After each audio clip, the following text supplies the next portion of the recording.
Is it? It is good? Awesome. Yeah, you want to try it? Yes, I do. That is the... What is this? It says Forest King, but I thought it was a Forest Queen. This might be a different... Oh, holy hell. That's all flavor. My God. Coffee milk stout. Yeah. It is. Jesus. All right, so we're going to start off like we always do with Lost 40. I was there.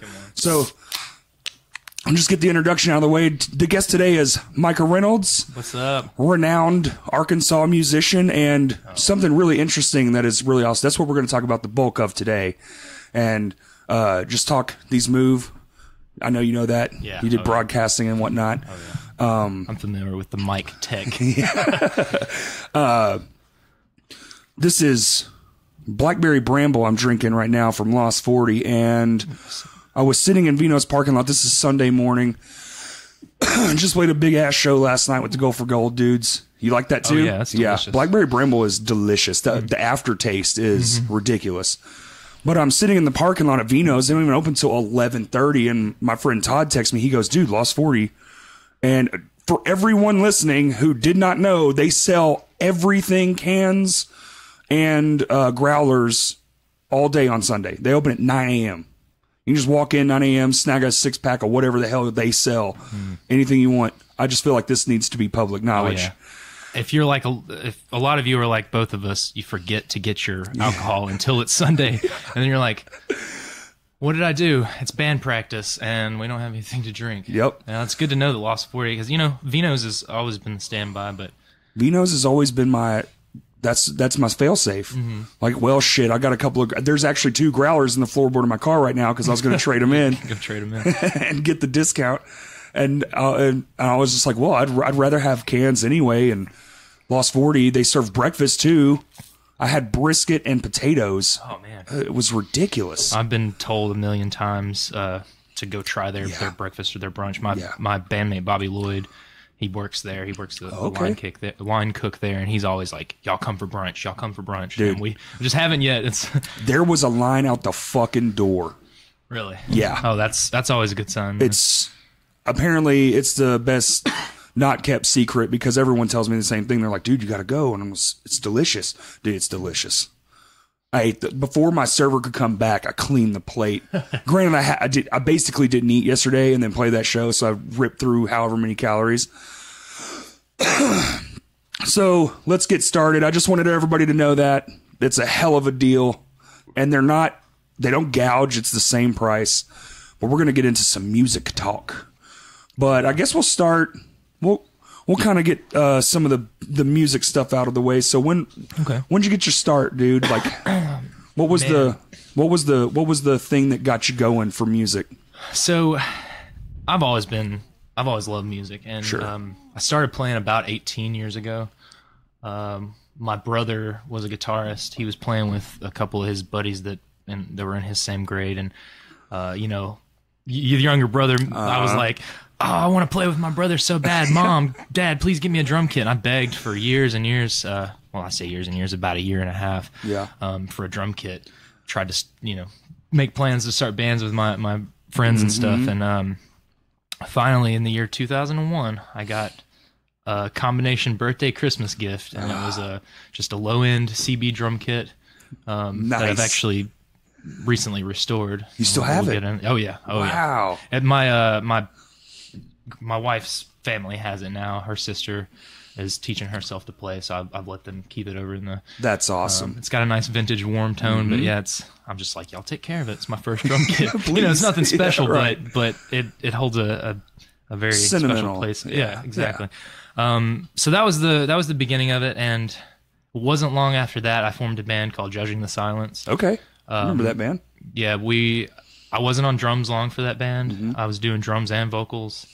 And had a really cool lineup: keyboardist, 2 guitarists, bass player. Right. And then after that show, after our very first show, we played in Texarkana.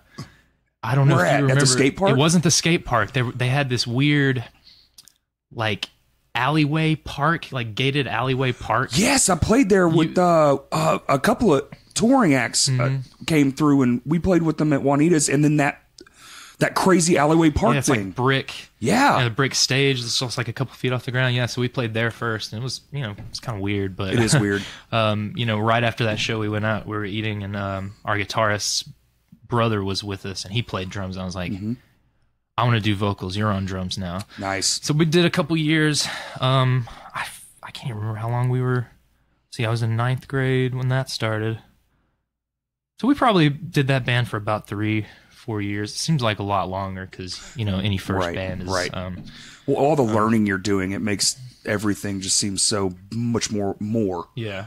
Oh, yeah, we... learned the hard way about booking shows everything, and everything, networking. Those first of course, bands we were kids too, so course. we didn't really take it as seriously. I mean, it was fun, but once we started to take it seriously, that's when things started to fall apart. But then after that, I wasn't in a band for a while. I was going to film school down in Camden, where I'm from, and then I moved to Little Rock. I can't remember why. Oh yeah, no, I got not a scholarship, an internship. Oh, awesome! At a film production company up here, and then right after that, I got a job at Guitar Center, and that's when I met Joey Llewellyn, who I started in Kyridian. Well, he started in Kyridian. Yeah. I was originally going to do vocals with that group, and then we got Erickson Skinner involved. He's a killer vocalist. Yes. And then they put me on drums and played with them for a while, simultaneously working on Seamless.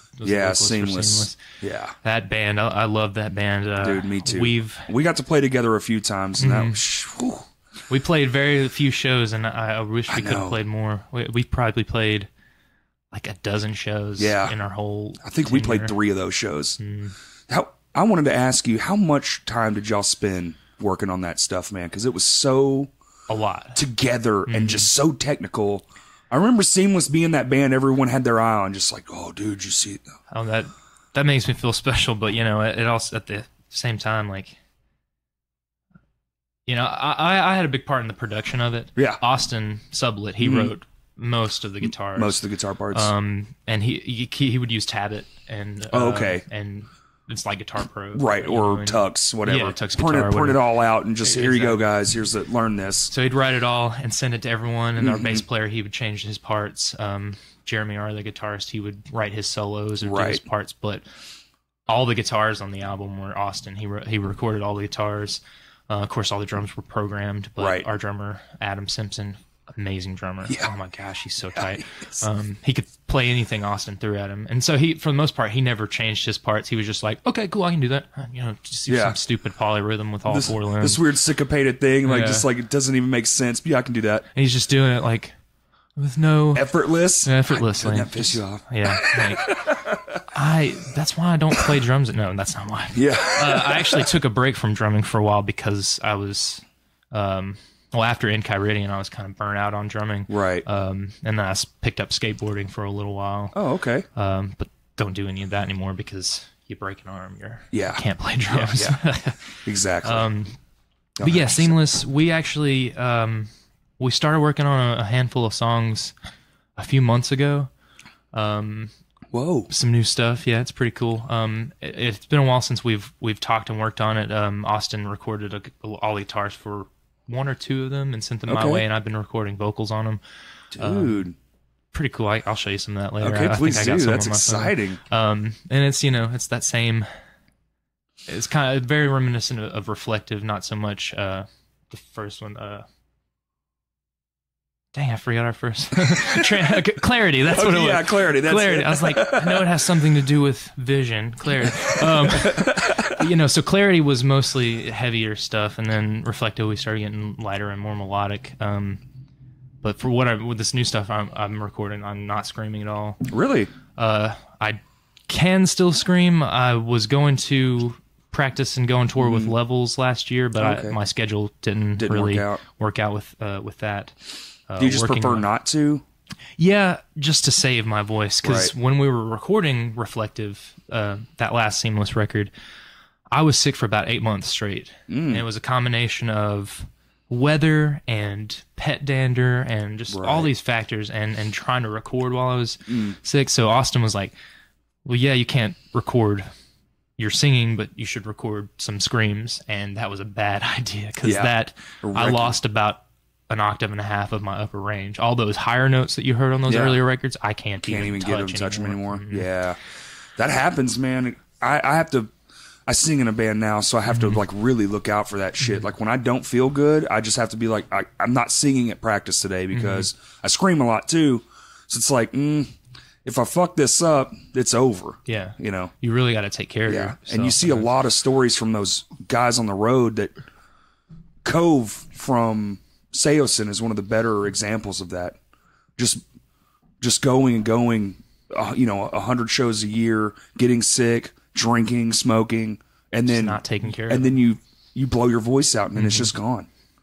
You know, and what do you do after that? You know, it's better to do a lot of preventative maintenance. I think so. Now versus sometimes you just have to know when enough is enough, and just be like, look, not tonight. You know, that's a strong thing. Sometimes it takes too long for some of us to learn that lesson. You know, it took me a long time. I think vocalists sometimes you forget that it's an instrument too. You know, it's got to be taken care of the same way any other. Like you got to change your strings. You got to. You know, you can't change anything about your voice. Oh yeah, I have a friend. He's a vocalist. He wears a scarf in the summer if he's not feeling right. Really? Oh, he'll just like warm it up. Wow. Drink hot tea and stuff. Like he's all about it. I guess that makes sense. I mean, again, you got to do what you got to do. Yeah, you got to do what you got to do it. Right. Yeah. So yeah, but after that, after Seamless, kind of disbanded. I haven't really been doing a lot musically.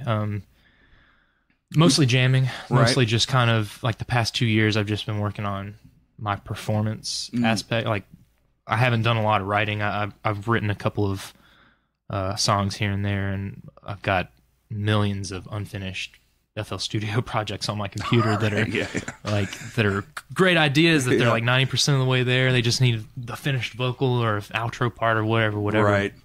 But most of what I've been doing is working on my performance craft. That's awesome. Just recently last year got a new drum kit back. I didn't have one for a while. I was borrowing or using one that was borrowed at our old house. So I've been playing drums every day since then, which is exhilarating. Still been playing keys and more recently trying to pick up guitar and bass again. Weren't you doing some broadcast stuff in between all that too? Well, I was doing. I personally wasn't broadcasting, but I was joining the Perfect Glitch show. Oh, okay. On KABF, they do that midnight jam. Right. And I played with Jack Knight and Sam Treadway, who were part of that thing. Awesome. They've got a little group called 86 Bits. I performed with them a few shows, but that was short lived due to scheduling.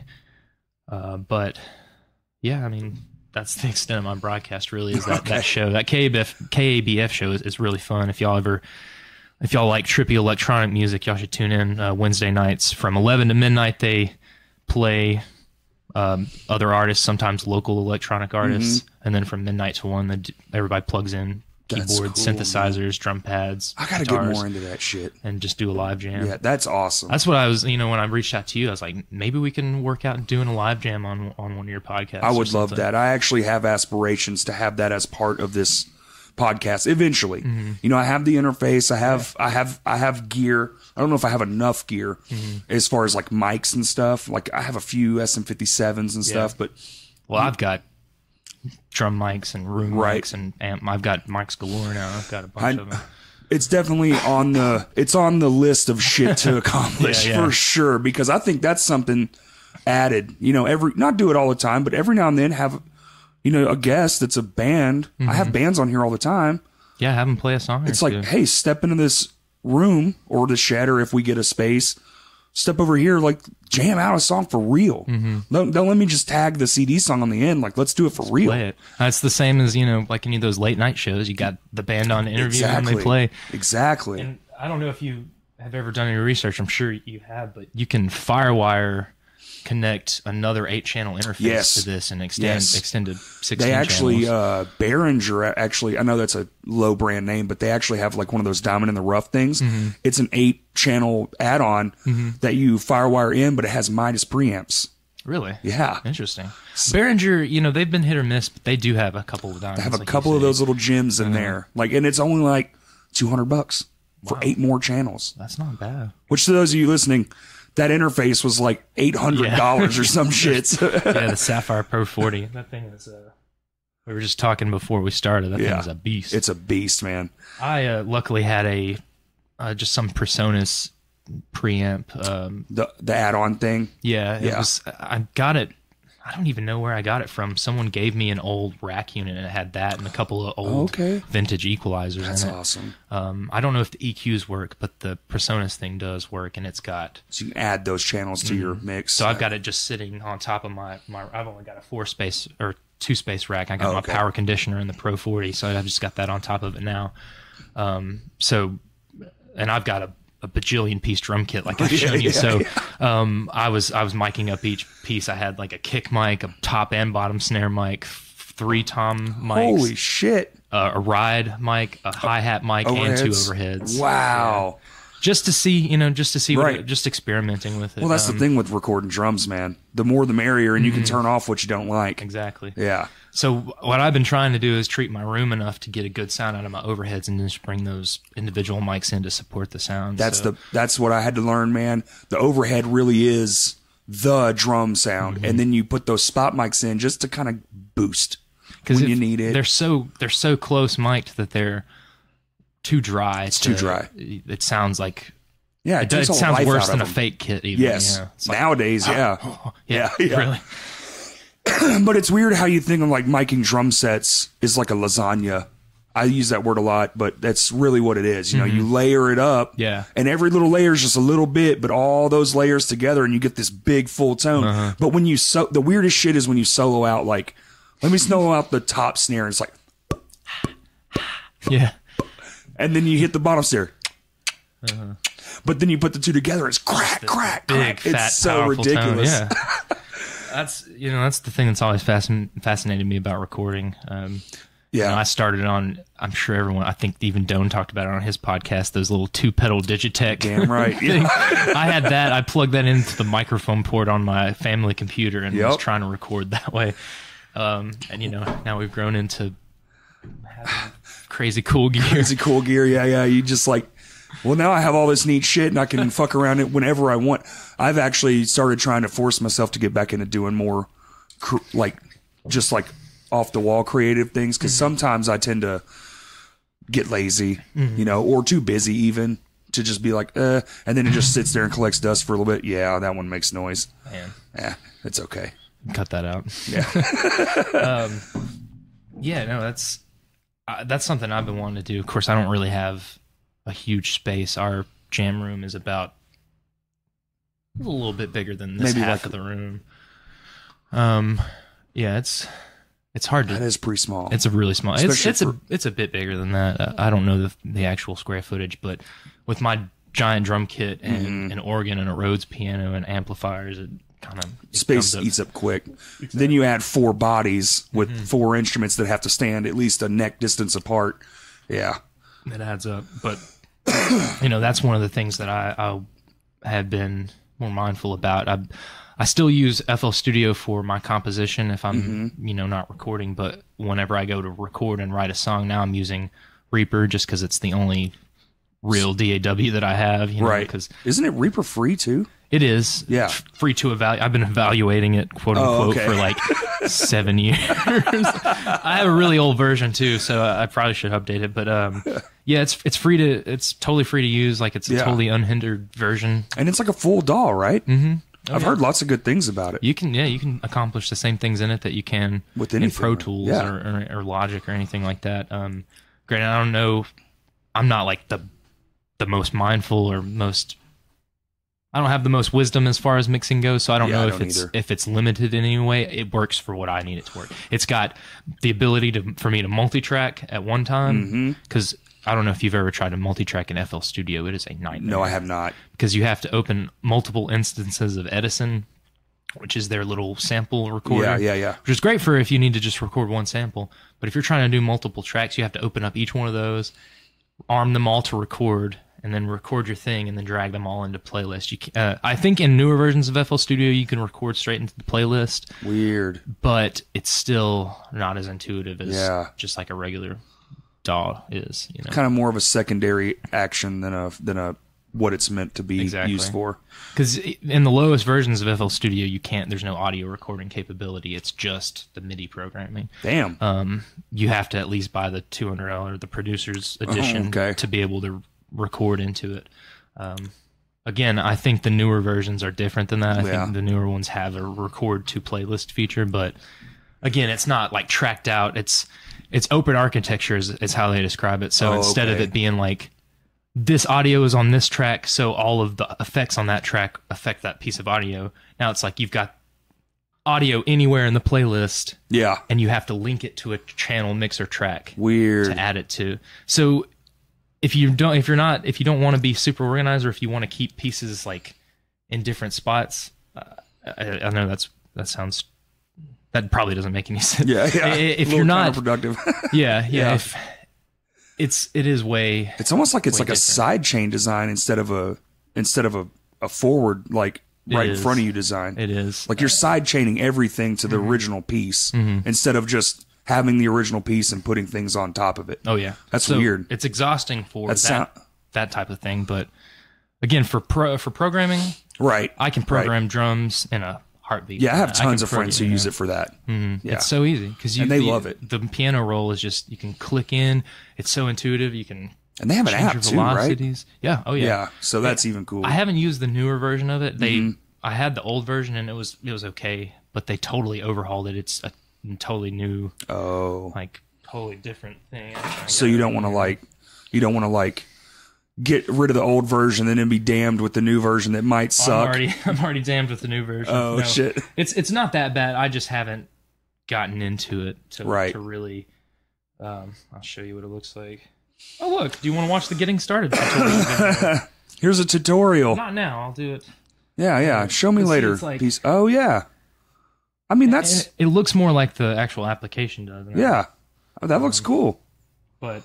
I've never actually delved into FL Studio, man. But doing anything on a touchscreen versus having an actual mouse and keyboard is always, because you've got to do the gestures right. If you want to like delete something, you have to like hold it.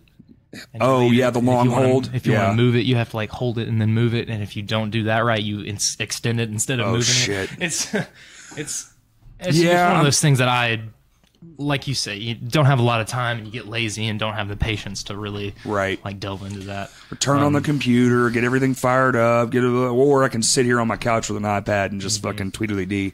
Yeah. Yeah. But let's get into the other thing, man. I think this is really cool. It's like more than just music in our music community.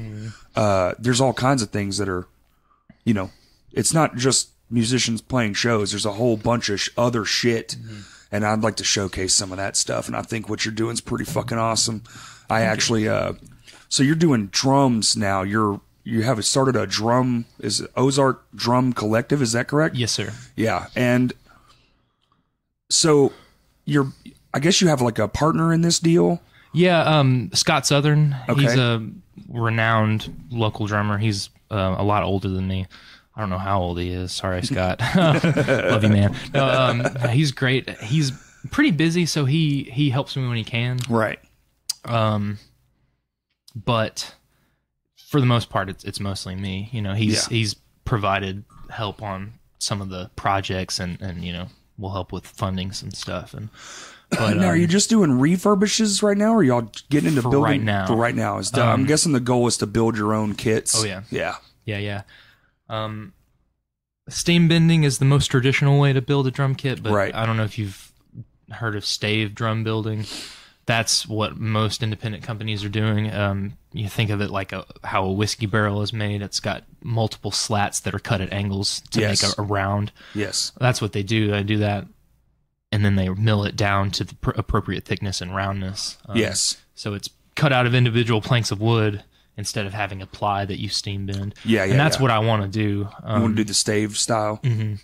Because I've done a lot of research. You can use pallet wood for that, and I have an almost endless supply of pallet woodworking in a grocery store. A lot of them are kind of busted up, but if you find the right pieces, a lot of them are made of oak, poplar, some really popular I work woods. flooring, and I would just had an all cedar pallet come in. It smelled amazing. That's crazy. I was like, what the fuck? Don't hardly see that. So the goal is to get, reuse those, try to find reclaimed wood flooring, deck wood, anything that I can upcycle or recycle. That is fucking awesome. The goal. So right now we're doing restorations and repairs. Right. Like if somebody's got a busted lug or a cracked cymbal, they can bring it to us. We can repair it. We can clean it up. We can retune, rehead. I'm also offering conversions. Like if you've got an old tom drum, like a 12 or 16 inch, any size, I can cut that down and turn it into a snare drum. In fact, I was going to bring the snare I made, my first prototype snare that I'll let Jared Ives borrow for his Deep Sequence show. Oh, that's right.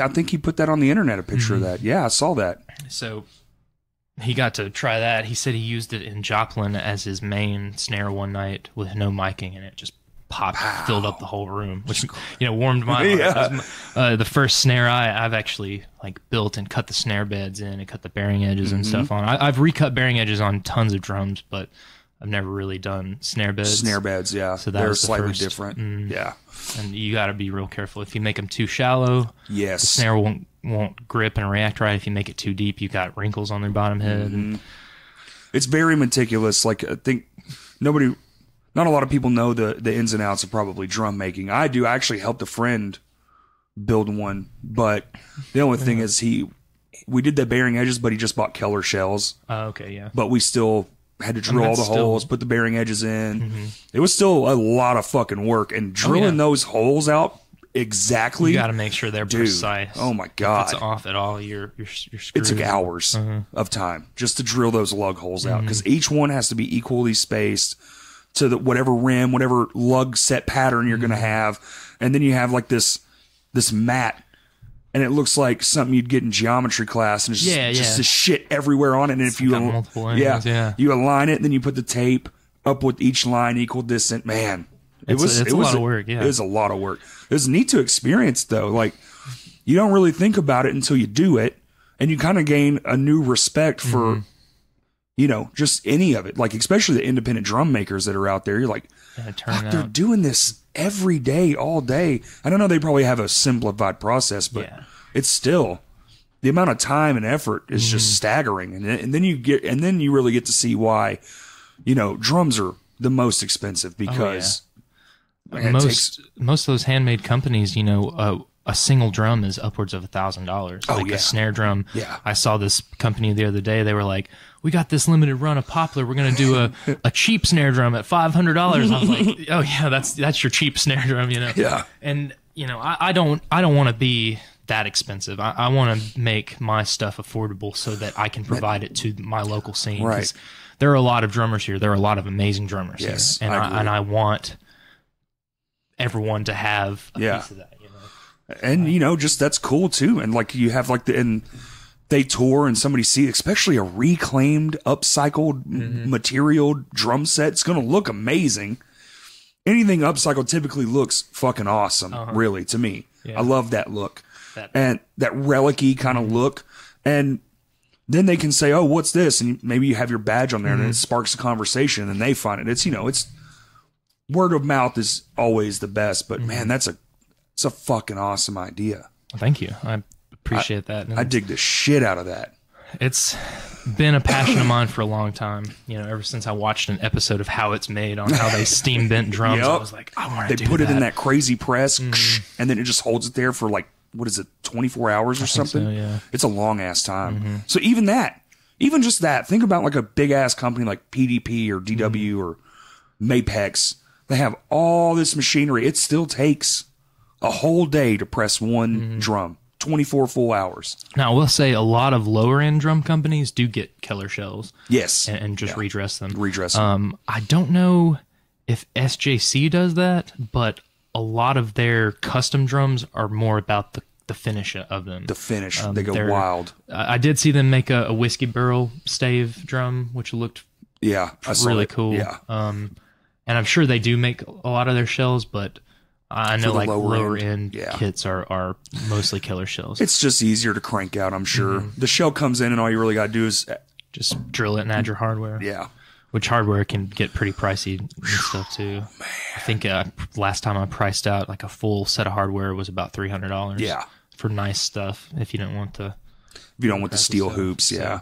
So you can see why, some drum makers charge more than that for independent ones. You got to make, because they want to make their money back and then some. But that's also why I want to upcycle as much as I can to save my costs, so I can pass that on. Right. Because I don't think anyone here is going to buy a $500 snare drum from me. Not now, at least. Well, man, you never know. You never know. If it sounds right and it looks right and you get it in front of them, a lot of times, that's where the big box stores win, is because it's right in front of them. Yeah. See, online, it's kind of a bitch because I don't even know how this sounds, man.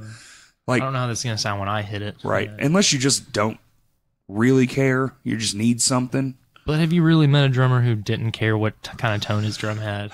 Well, okay, yeah, no, I take that back. I've seen a lot of drummers who just, no offense to any drummers, but I've seen. Oh no offense. You need to change your fucking heads. It's disgusting. It's like you're playing. Yeah. I don't do it as often as even I want to, but that's just a money issue. But I still do it 2 times to 3 times a year. Yeah. But my drummer, my first man, Josh, if you're listening, I'm sorry I'm calling you out. Dude, it would be like 3 years.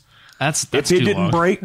He didn't fucking change it. He didn't give a fuck. That's a little too long. At a certain point, you start losing tone, though, even if they don't break. Like, I've still got the stock heads on my Mapex kit, and they're finally starting to lose tone. Right. For the longest time, they sounded pretty decent, but now were those shipped with Remos, probably? Yeah, Remos. Yeah. Yeah, Remos. Yeah, I just replaced.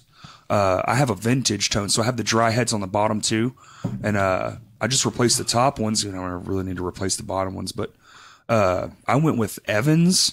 The GC2s, man. You like those? Oh, dude. Drumheads, I haven't done enough research on drumheads to really know which one I like. Other than, I love the Aquarian Super Kick 2 on my kit. Well, it's a very popular one. I'm more of an EMAD too, but just because I'm all boom. I'm a power drummer more than finesse, so I just need power, boom. And that's with my original drum kit, I would switch between hydraulics and the EC2s, and boomy, good. You can tighten them up and still get some good boom. But these new ones, man, this is the first time I've ever played a coated head on my toms. Yeah. And I was like, dude, I don't know. I kind of want a vintage tone now. I'm getting snobby in my old age. So it's like I want the right to. Yeah, I want to sound like some of my idol drummers. Like I want to get some of that tone that they had. And I was looking around, and those ones came with the Remos, and they were really good, but there wasn't enough bottom end for what I'm used to. So I was just shopping around, and I just went with those because they have those diagrams on the back. When you're buying heads, they tell you attack is this, high end's this, bottom end's that. And these had the lowest bottom end without a lot of the sustain. So it's just like boom, get out of the way. Get it out of the way. And dude, I love short sustain on my drums. Yes. I might need to look into those too, because that's what I like. I mean, I like a little bit of tone and attack, but just a little. Yeah, I like it to just be like, they're like tiny kick drums to me. Basically, yeah. Just do. Just get out of the way. Just make your tone and get out of the way. Yes. Even my cymbals, like for recording purposes, mostly I put bandanas on them to kind of eliminate a lot of the shimmering overtones. I've done tape and moon gel as well. Moon gel works really well. Yeah. I've got a moon gel permanently on one of my little stacks because it just is the mini China on it. It's just too much. Kind of going back to making the drums, man. I actually had this idea I was going to bring. Are you so with drum making? A lot of these independent drum companies have started getting wild. They are making shit that just honestly is just insane, like a drum in a drum. That snare from Truth, they put a drum inside a drum. I haven't seen that. It's 2 snares. It's stacked inside. Weird. Yeah, it's weird as fuck. It sounds awesome. Does it sound cool? Yeah, it sounds awesome. I haven't seen that. I gotta look that up. Yeah, and then I saw I can't remember, I think it was SJC maybe or somebody, one of those guys. They put like spinners on the drums, so you play it, the thing just spins around. They're getting crazy. And I did also see SJC made I think it was for the Super Bowl, but that it was like a football leather. Yes. And then the rims were AstroTurf. Dude, that's pretty sick. Pretty cool. Yeah, and again, I think that's a lot just to do with people wanting a custom looking drum kit. Just completely different. Yeah. I probably wouldn't develop something like that myself, but if someone came to me and they were like, I want this crazy finish on my drum kit, I would do the best I could to recreate that. Right. I've been talking to my brother-in-law who does auto body painting, and we might even work out, if somebody wants a really cool sparkle super high gloss, like maybe, talk to him about. That'd be tight. Here's one I have for you. Tell me what you think about this. This is an idea I had a few weeks back. And I knew you were coming on the podcast already, and I was like, I'm going to save this shit. I'm going to bring it up to him on the podcast. All right. I think this is fucking genius. I'm ready. No one else does. What if, so, your rack tom, typically you put either on a pole that's mounted into the shell of the kick drum, or you'll have it on a snare stand. Yeah. I'm a snare stand guy. Me too. Snare basket all the way. But it was really convenient. We were talking about, through text, we were talking about, my kit used to be stripped down. I played a fucking 3-piece. Well, when I went back to not a 3-piece, I decided I don't want a rack tom. I want 2 floor toms, but I used a 16 up front and an 18 to my right. Okay. But they were on legs, right? So I didn't need stands. Okay, hear me out. What if you got a 14-inch tom, floor tom with legs, but converted it into a snare drum? Okay. So it's I actually have a 14-inch floor tom right now that I thought about doing that with. Really? Yeah. Okay, so there you go, losers. I was right. It is a good idea. It's a great idea. No, are you talking about keeping the depth on it or cutting it down into Well, I was thinking about that because the one I have is a 14 by 14. Yeah. That might be too steep. Yeah. So maybe cut the top off to make it like a 14 by like 9. Mm-hmm. That's not unreasonable. No. I think 9. I mean, my snare now is 8. Mm-hmm. I had an 8-inch deep snare and I loved it. Oh, it's my favorite. Yeah, like a 13 by 8. But then use, get some high energy wires so the snap is harder because it is so deep. It does have to, crush a lot of air. Yeah. And dude, just like put a sweet good throw off on it. It'll be down there by your leg. You could almost trick switch it with your fucking calf. You know what I'm saying? Yeah. So then but at the end of the night, you just got the one thing and here you go. And it just sits down. Put 3 legs on it. Mm-hmm. And you can position it however you want. Plus, dude, the one thing I hate, I don't know if you did double kick, surely. Oh, yeah. Yeah. Did you rock the pedal or the 2 bass drums? The pedal. Yeah. That snare stand, man, I hate if it moves and it goes like underneath your fucking pedal, and then all of a sudden you're trying to grab the snare and move it, and it just... And then you move it out of and you're hitting the rim all the time. Yep. Because I don't know if you're the same as me. Like, I've got a very specific... snare hand, and if that snare is just a millimeter too tall or too short, I'll end up hitting the rim or no rim at all. I set it up exactly. I have it taped. Perfect. Yeah, I have tape. In every position and Sharpie marks. So if it gets moved, I know exactly where I need it to go back to. Like even my drum throne. If my drum throne is 1 screw thread higher, it fucks me all up. Oh yeah. Like my wife, she'll play my drums and make it a little shorter because she's smaller than me. And then I'll get in there and I'm like, this isn't right. Yeah. I gotta spin it up a couple times. Yeah, Justin likes to sit up more because we share the same gear, me and Justin. Yeah. And so he'll do like a 6, I call them the screw threads because it's just a threaded. Spin it around. Spinning around. And he does 6, but mine's 4. Okay. So every now and then I'll sit down and my snare drum is in the crotch of the jean, like that little bin there. Yeah. And I'm like, what the fuck? This is too tall. This is too ridiculous. Why am I sitting like this? And I actually like to sit back because basically every snare hit I hit is damn near a rim shot. Just for loud, fast. Me too. So when you sit back, and I didn't learn this till a year or 2 ago, I just would sit right on the fucking thing because I thought everything had to be this right up on you. But then I learned that if I come back and just sit straight up, but push my snare more forward, dude, it literally just doing that increased my potential. I would say at least 20%. Oh yeah, because when playing drums is all about their ergonomics. Yes, you don't want to be uncomfortable behind a kit. And it's like when you sit down behind someone else's kit and it's hard to play. Yeah. It's because, everyone has a different playing style, but yeah, you're right. There are certain tolerances you have to hit to make your playing style really, really sing. And that's something I noticed. I see a lot of drummers sit with their snare right up against the crotch. In the crotch. I can't do it. No, mine normally sits about here, just a couple inches from my knees. Right.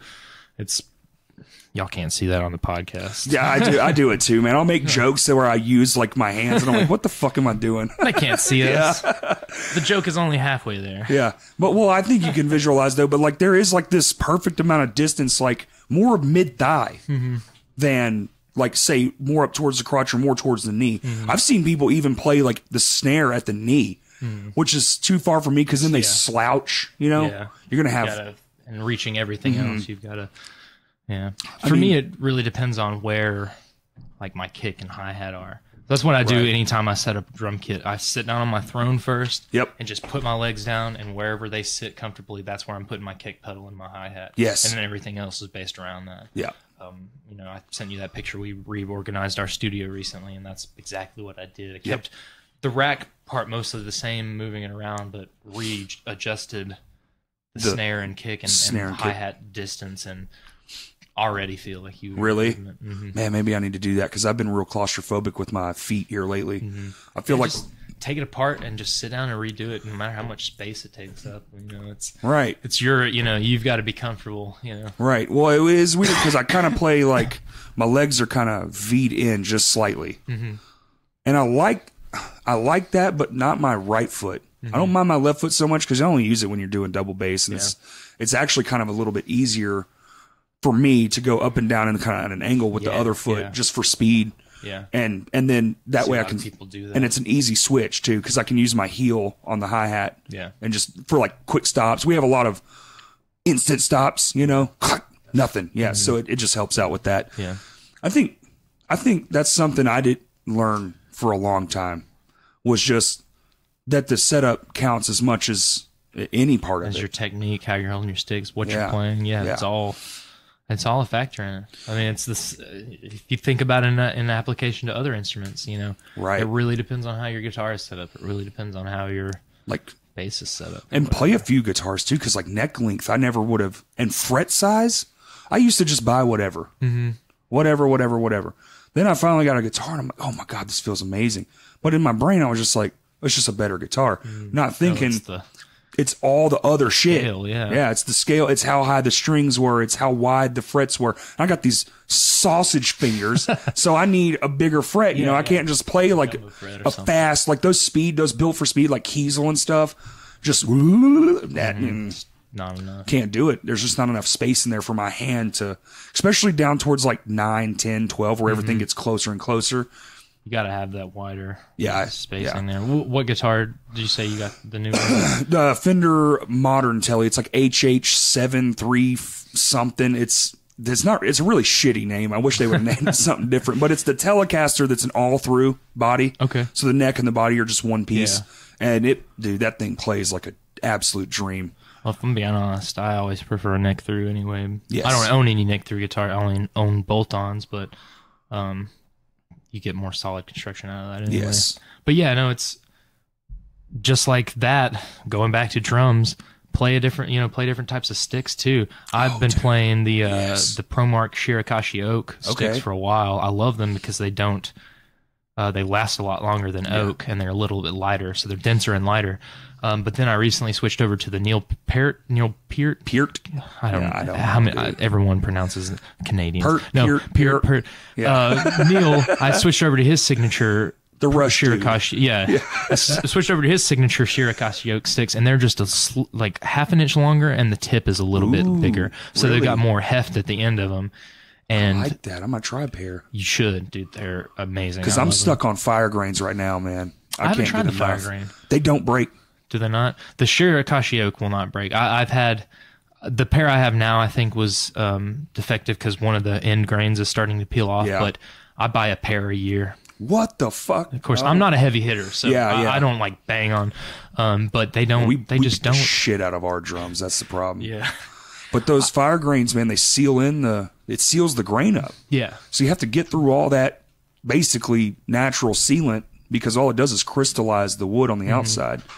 And man, I tell you what, you went from a damn near a pair a week to a pair every month. I'm going to try those though, because they're those because I was using the longer ProMark, what are they, 747s, A's?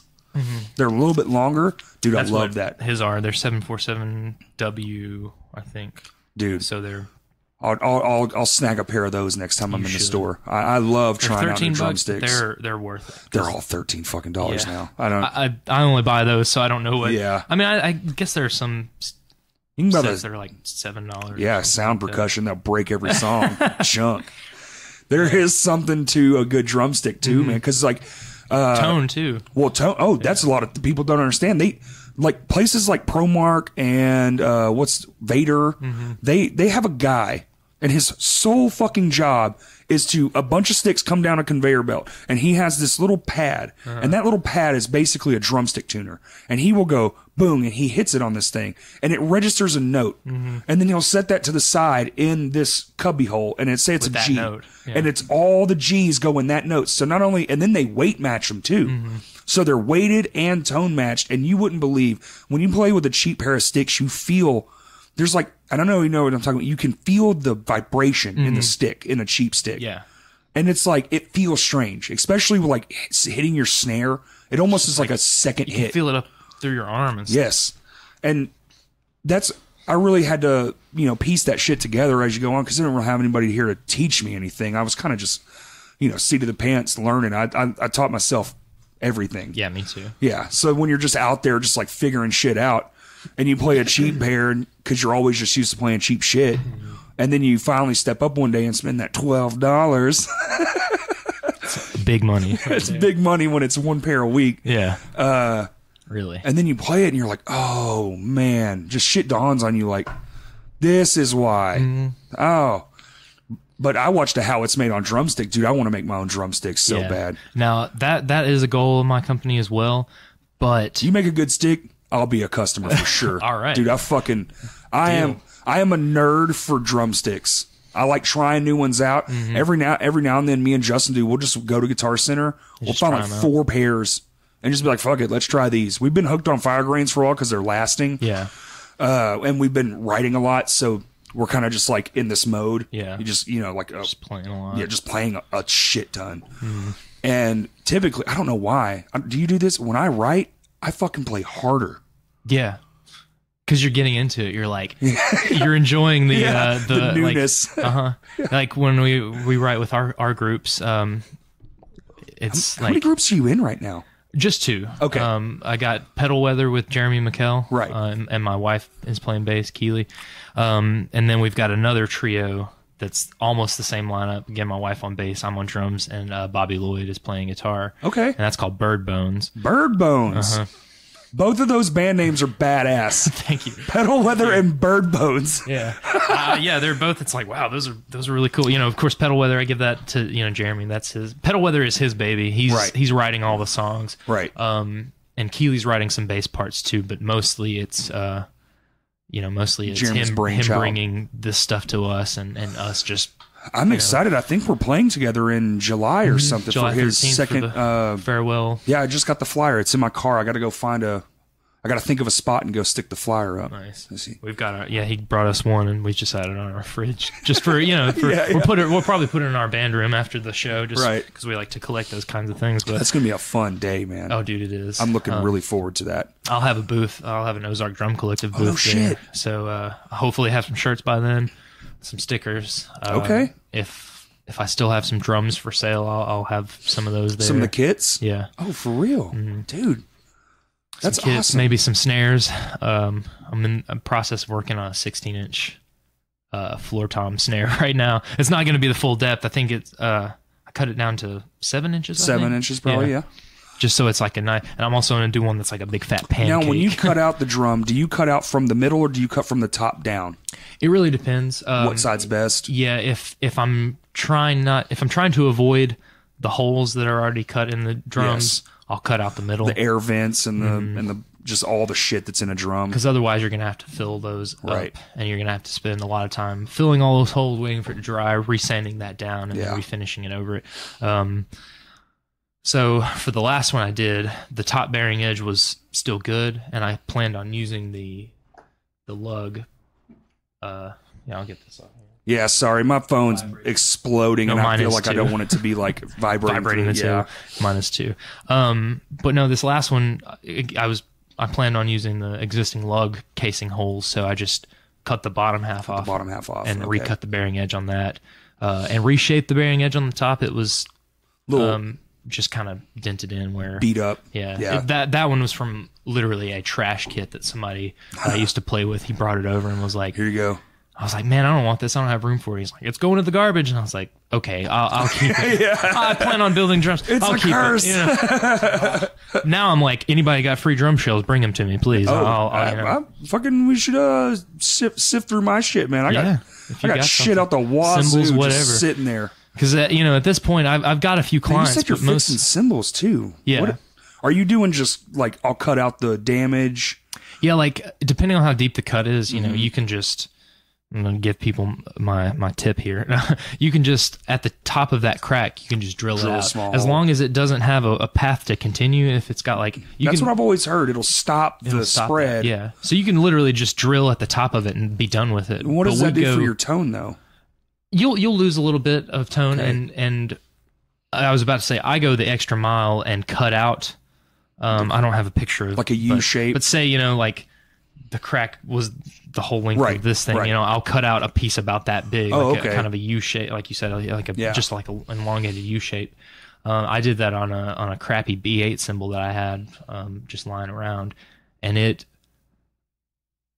fixed the crack. It fixed a lot of the vibration of the crack pieces touching together. Those pushing together. But it also took away enough mass to lighten the cymbal enough that it didn't sound like just like, because those cheap cymbals sound like a piece of metal. Lots of heavy bronze or whatever it is they put the cheaper material in. I think it's bronze, or silver. I can't remember. And that's another thing I'm working on is rehammering and reshaping cymbals to introduce new tonal characteristics. So even with that. Go ahead. Say take like a 20-inch and it's got a 2-inch crack, and you cut that out. Now you have an 18-inch crash. Mm-hmm. Are you doing stuff like that too, where you're like not yet? I've got to build a lathe. Oh, okay. I got to build a cymbal lathe, but that's the goal, is to eventually be able to do that. But like again, on this example cymbal, this B8 cymbal I'm working on, after drilling out that, I started doing some spoke hammering patterns on it. Oh, right, yeah. And just kind of a short explanation of what that does is, you've got a piece of metal that's got vibrations going through it. If you hammer and make the metal denser in some spots, it causes disruptions in the vibrations and creates a more complex tonal characteristic. So where, you've got a piece of sheet metal that sounds like, when you hit it, you hammer it out enough. Yeah, you can introduce more trash into it. You can't make it sound like a really nice high-end cymbal, not but you can at least add some trash and complexity to it, some more and it shimmer serves to it. its own purpose too. Exactly. That's you my can throw idea. that in a stack or having it as an effect cymbal or something. I had this idea for drums, man, and for a while I was actually doing this. I was going to call it Frankenstans, and basically like. Every drummer has like stands that are just shit garbage, but something that I stumbled upon probably just by being bored was drum stand pieces, making incredible mic stand pieces, and mic stands break unreal. That stupid fucking thread bit, dude. Oh, dude, it's so weak. How and why? We should build mic stands, because I swear to God, let's do it. I would build a mic stand that would last a fucking lifetime. I think they do that shit on purpose. Oh, yeah. Why is the mic stand metal, say 18 gauge, and then the bottom where the threads are is just as thin as a piece of paper? Oh yeah, I've had many a stand just break off right at that base. Right in my hand, dude. Live, and I'm playing guitar too, and I sit there, I'll be holding the microphone in my guitar trying to like chord a note, and the fucking thing just snaps off, and you're like, now what the fuck? I gotta throw this on the ground. Yeah. What am I gonna do about a mic? This mic is mine too, and your shit stand just broke. That's a good idea. No, dude. Just a thick thread, a thick body, heavy, and all the mic stand is two thin ass pieces of metal with a plastic doodad in the middle that when you screw down on top of it creates pressure and holds it in place. Yeah, it's so simple. Stupid simple. And they cost $70 fucking. I know. What happened? And the cheap ones, the $20 ones, are you can't even use them. No. I had to pay, I had to get a stand pack recently for all my mics, my drum mics, and that was super expensive. Yeah. I luckily threw it on this other big purchase and financed it out. Yeah. It's just dumb that stands are that expensive. Something so, commonly used and so minuscule is that expensive. And it's so almost the same mass-produced. as cables, too. Yeah. But, cables have a little more... Their markup, though, on cables is stupid. Dude, I used to work at Guitar Center. I know how the markup on cables is. Yeah. Monster cable, I'm looking at you. You 70%. Mogami. Yeah, oh, come on. Dude. I mean, I love them, dude. Don't get me wrong. Yeah, no. Most of my studio good shit, but they could Mogami. easily cost $20 less, and they would still make a fucking fortune. Oh, yeah. And how about this? More people would buy your shit, right? Because they could afford it. Because nobody's gonna walk into a guitar shop.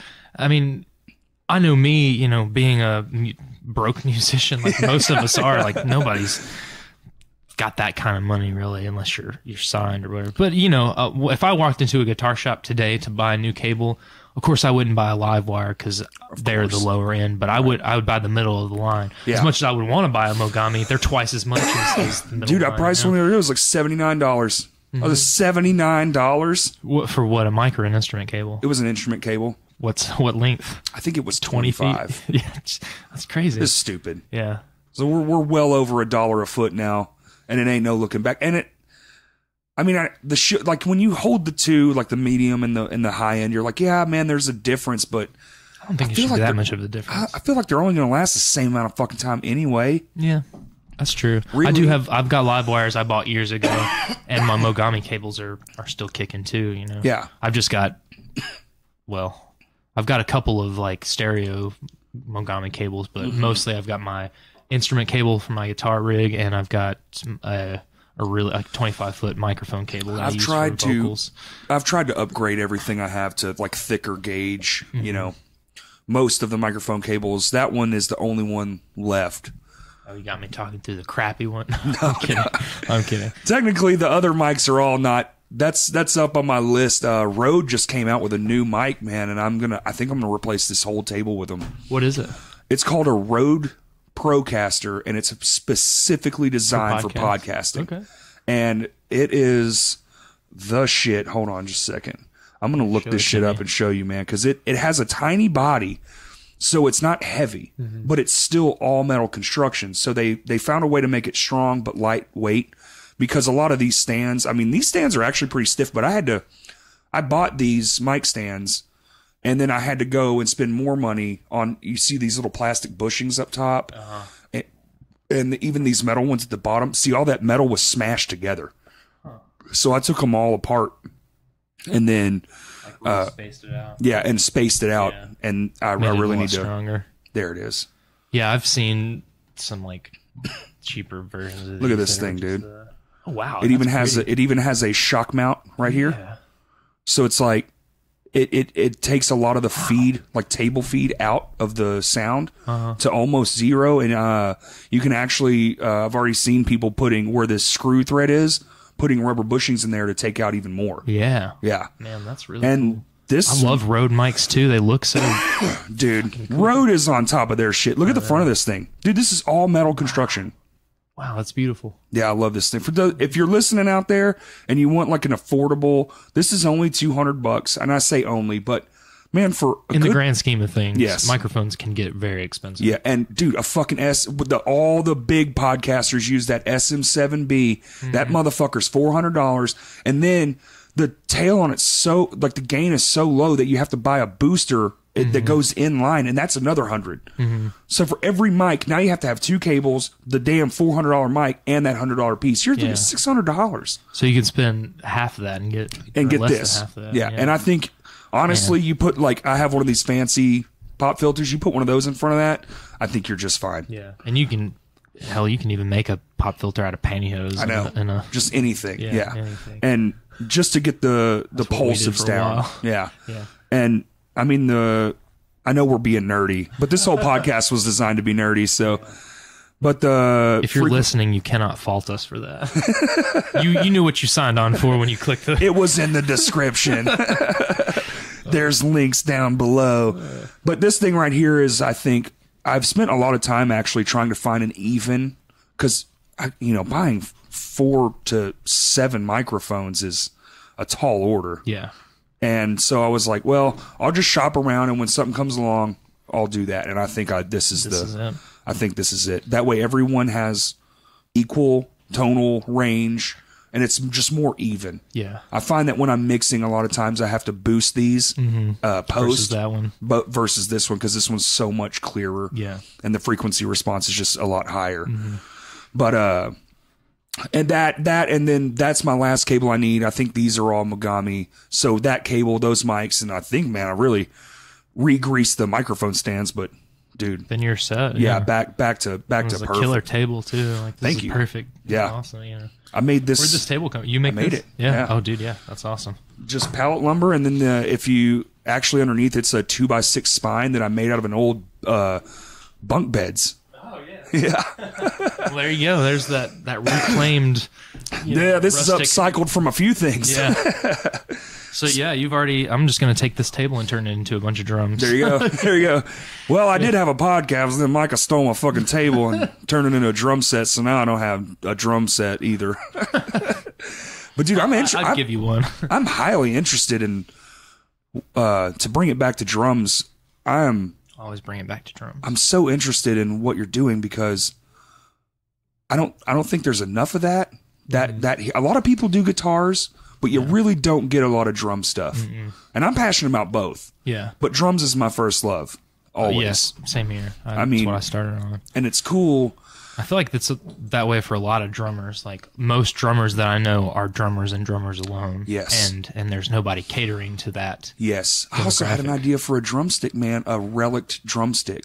That would be cool. And I was going to say, I plan on, whenever I do get into the drumstick making, either sourcing local Arkansas hardwood for that. The dowels come from a lumber company, local. Or trying to reclaim pieces. And like we've even talked about, like, Jeremy McKell's talking about running a promotion with Farewell next year. I don't want to give the details away because we haven't worked it out, but like kind of a buy-in where if you return an old board, you get money off your new board purchase, and then we're going to compound all those old broken Farewell boards and turn them into lumber stock, to turn them into kick beaters, to turn them into maybe drumsticks. We've even talked about doing pick guards out of skateboard material.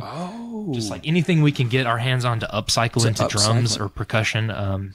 Yeah, that's the goal. Lots of shit, man. A wood block, hit one and then reshape it into a wood block for custom percussion. I've even got a bunch of claves. Even when I worked at claves, clave, whatever. The fuck, exactly. Pert. Let's just pronounce every word a million different ways today, from now on. Well, when people listen and they listen to this, they made it all the way through. They're nerds too, so it's just like they're like it's clave, you stupid motherfuckers. Clav. Yeah. How do you have a place to speak? I'm turning the podcast. I do it too. I do too. It's weird. Like, I was in my workshop one day just listening to one of y'all's catch-up podcasts, and just like you and Justin and Todd and a bunch of people just talking, just like, and for a moment there I was like so ingrained in my work, I kind of like got lost and thought you guys were there, like actually talking. I was like, oh, I'm gonna input. I was like, oh wait, I'm in my own head about this podcast. I don't know. Podcasts are just strange in that right. Like, I do it all the time, man. It's all I listen to try anymore. To connect people. Yeah. Or correct people. Sorry. Yeah, I get into certain ones, and I'm like, I don't even know if I should be listening to this, but then I'm like driving. I drive a lot, so that's really all I have time to do. And I find myself, I'm sitting there talking out loud to fucking no one. Yeah. Like, they can hear me, and I'm like, you're all stupid. This is the stupidest shit I've ever heard. And I always think when I catch myself, the people that drove past me must think I'm fucking insane. just talking to him. So. Hey, I sing and drum in my car, and and I don't care. I take my practice pad to work with me every day. If I'm sitting at the I got one of those really cool Drumeo, the P4. Is that the one that has like the little multi-zones? the multi-zone one? Yeah. Have you seen that? It's like got the bottom part is like the bottom half is a blue, and it's like that's your snare zone, and then you got two that are like a tight tom and a floor tom. Okay, it's kind of like a little tighter than the snare, and then like a really spongy one, and then the top one's a so they're even like, different. variables, like densities. Mm-hmm. Oh, cool. And the top one's super hard. It's supposed to be like a hi-hat or a ride cymbal or something like that. Oh, that's so badass. You can move around on this pad and like get different feels for different drum kit pieces. It's really awesome. Helps with the stick technique too, I'm sure. Oh, dude, for real. Like I've never really been that good at double strokes, but ever since like I said, I take that pad with me to work and I'll just sit down on my 10-minute break and just practice my double strokes to a metronome for the whole break. Man, that's killer. I always tell people I learned double bass in detention. Really? You know? You just like just the back of school desks, man. I would just tap my feet until it just got rhythmic for me, and now it's just like it's my favorite part. Mm-hmm. I know a lot of people are like off double bass now. It's got its spot. It does. Like Jeremy always is like, I hate double bass. Don't ever do that. Don't do those double bass flams. I hate that. I'm like, dude, that's my style. I'm gonna do them if I want to do them. Like I respect what you're saying, but like, yeah, that's just what I do. I use my double kick. I do too. Because I don't have most of my stuff is linear. My playing is linear. I don't do a lot of double strokes. So I use the double kick to extenuate. Exactly, and add a little bit like. So instead of it just being like do that, you got like you know, and then it's like I could do that with my hands, but I don't want to. And I can just do it easier with my feet. Yes, and it sounds cool because now it's not just 2 tones. Now it's 3 tones. Mm-hmm. There's 3 tones in the mix because I decided to use my feet, hands, and 2 different toms, and sometimes even a snare drum, and you know that again. Fucking how you hit it, where you hit it, the speed at which you hit it, the force at which you hit it. What sticks you're playing with. Yeah, what sticks you're playing with, what heads you're using. The fucking possibilities are truly endless when it comes to drum stuff. Oh, yeah. It's such a deep dive, man. When you really start out, you know, we're all young. Drums are attractive because 1, they're loud as fuck, and 2, they seem easier. I'll just bang on shit. That's easy. I can do that. And especially if you're an angsty teen like I was, it's nice to have something to beat the shit out of. Right. It's a great release of stress, the day, whatever. It still is. But, dude, yeah, it's therapy for sure. If I've got a bad day, I immediately just beat the crap out of my drums. But yeah, what you were saying, it's like, it's an attractive instrument at first because it seems easier. But there are a lot of factors that go into. Oh man, once you get into the life of it and you start, I've been coughing more this podcast for some reason. Probably because last night there was an ass ton of people in that room. Oh dude, yeah, it looked like what 260, 360. I saw 400. 400, yeah. The last count I saw, Kurt said 360. It was 390, but that was paid. So then you have 5 bands. Oh yeah. You have all the staff. You have the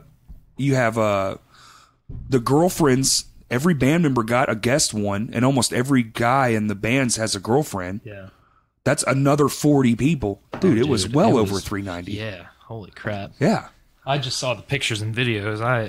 It was stupid. I was unfortunately working, so I didn't get a chance to go. Well, but the air in that fucking room, for some reason, I don't think they had the AC on.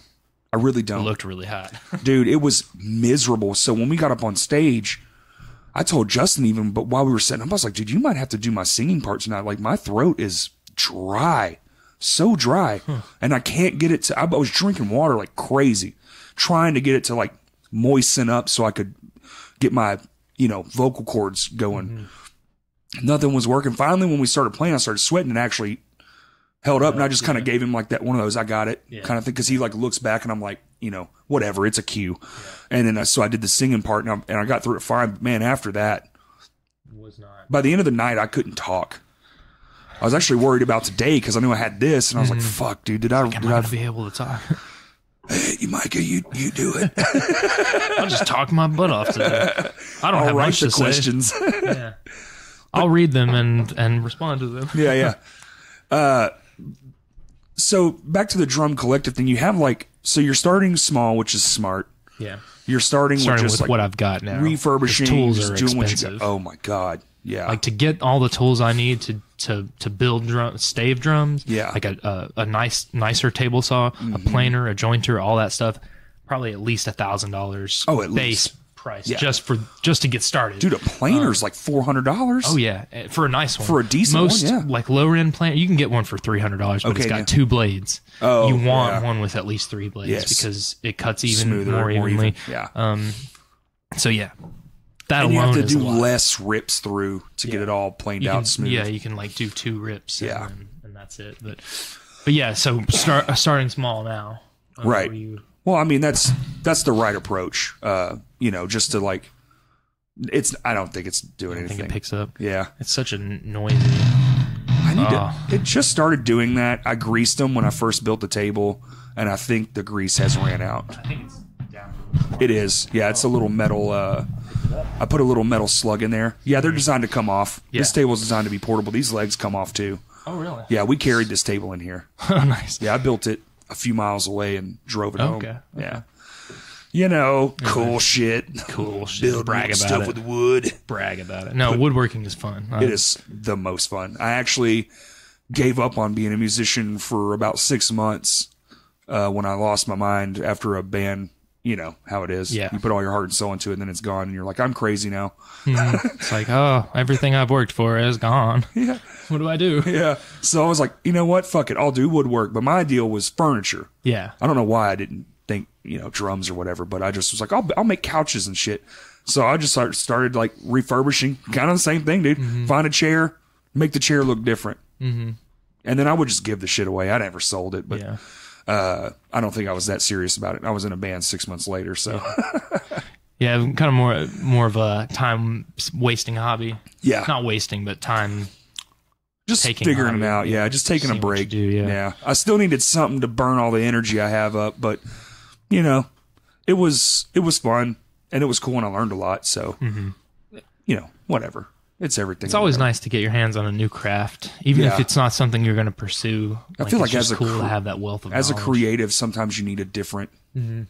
Like, let me try painting. Who knows if I fucking suck at painting? Mm-hmm. Oh, I did oil painting for a little while. I was really good at it. I have got a lot of really nice paintings that I haven't sold yet, but just kind of stopped doing it because I haven't had the time or space to do it. But we're talking about getting a new. Scott's talking about getting a new.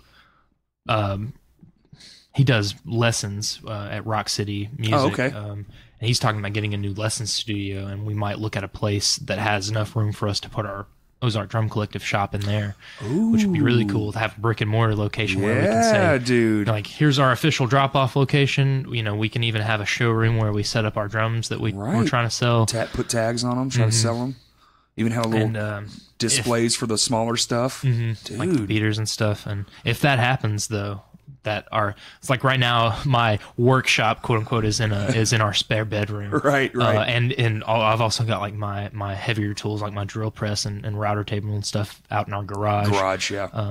Just to not make a mess in the room. But if that happens, if we do get another space, I totally plan on using that drum room as a craft room, just setting it up where I've got my paint corner, where I've got all my easel and everything set up, because I've got bunches of paints and canvas that I haven't used, and I've got pedal kits I need to build. Like, I've still got a phaser pedal I want to build. And, oh hell yeah! A lot of that stuff, because that's another thing I used to do. I used to do a lot of like before the whole drum thing came up, my brother and I were talking about starting an amp repair and pedal repair and building business, which might still down the line get introduced into the Ozark Drum Collective. And before this, I was doing keyboard repairs. I was repairing Rhodes pianos. Damn, dude. And I have more recently started teaching myself how to tune acoustic pianos too. There's a fucking challenge. Which is, God, it's something else. Jesse Kelly from Mainland Divide. He came out and tuned my late grandmother's piano that I have now. And he's like, I know you do Rhodes, man. It's easy to just transfer that knowledge over to here. And he showed me everything, how he tunes a piano. And I've been working on my wife's parents' piano. They've got an old Wurlitzer piano that's like totally out of tune. And I'm going to be working on that. But the goal is to eventually fold all of it into the drum business. Like, I want to get the drum business going because that's what I'm most passionate about. I've been playing drums the longest, but I want to eventually fold in the ability to repair and build pedals, repair and build amps, repair and build more of an all over speaker thing. cabinets. Yeah, just and a big thing I have to like reiterate and tell myself is like, these are big goals. Yeah, it's easy to have really big goals, but you got to pace yourself. Yeah, the biggest thing is patience. Oh, dude, patience is. I've struggled with patience quite a bit of my life, but you know, if anything, this drum company is teaching me to be patient, to bide my time, and to like wait until things are right to actually carry out these goals.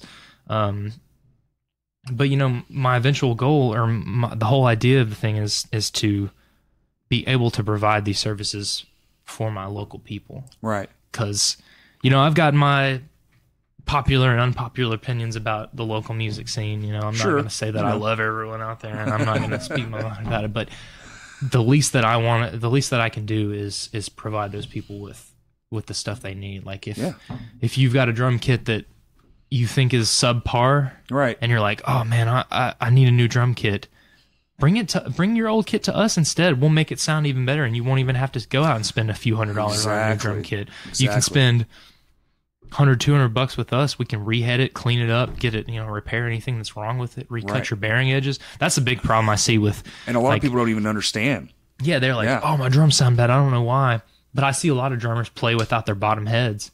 And I tell them, I'm like, that's weird. And they're not putting them in cases. I'm like, you're stacking your drums like that. You're ruining that bottom bearing edge, and you don't even realize it. Because the slightest nick in there, will, you know, cause that head to not sit right. And I have my, I'm almost afraid to show you my snare drum. That poor bastard, man. You gotta show it to me now. Yeah, dude, you're gonna cry. Maybe it's actually not a circle anymore. Oh no, it's kind of ovaled out. How'd that happen? You know, when you go crazy and you're in the moment and you throw all your shit a bunch, things tend to break and snap off. There's actually a lug screw still inside the snare drum because I'm too lazy to take the head off and re-screw the thing. But then also one of the tension rods I've tightened it and tuned it so much that it actually went through the lug housing. How the hell did it do that? I don't know.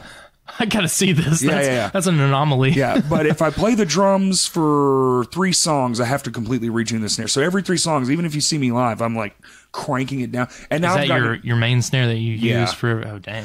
Yeah. So maybe we should get together and try that snare drum thing with the legs. Cause hey, if you've got a 14-inch floor tom that you want to turn into a snare, I have.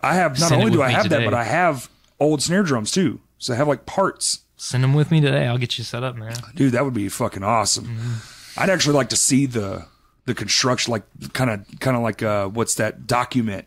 Yeah. Because that seems, dude, when I had the idea, clearly you've had the idea too, but when it dawned on me that you could just have a snare drum with its own set of legs, I thought I was a fucking genius. I was like, this is the future.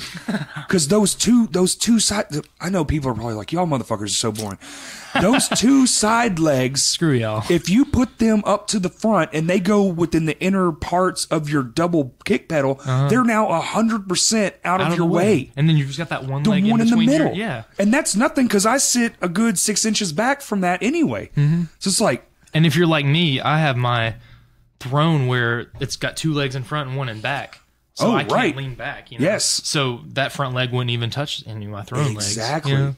Yeah. Exactly. And I actually have mine set up the reverse of that because I like to lean back. Mm-hmm. I do this. I made a joke one day and now it kind of stuck. I was like, I want to be known as like the 6-gun snare guy because I do like these speed up rolls. Like it starts and it's just real quick. I was like, I want to be known for that, but I lean back when I do it. It looks like I feel like it's like I look like a Western gunslinger. Yeah. So it's like, it's like I'm shooting guns with the snare. Yeah.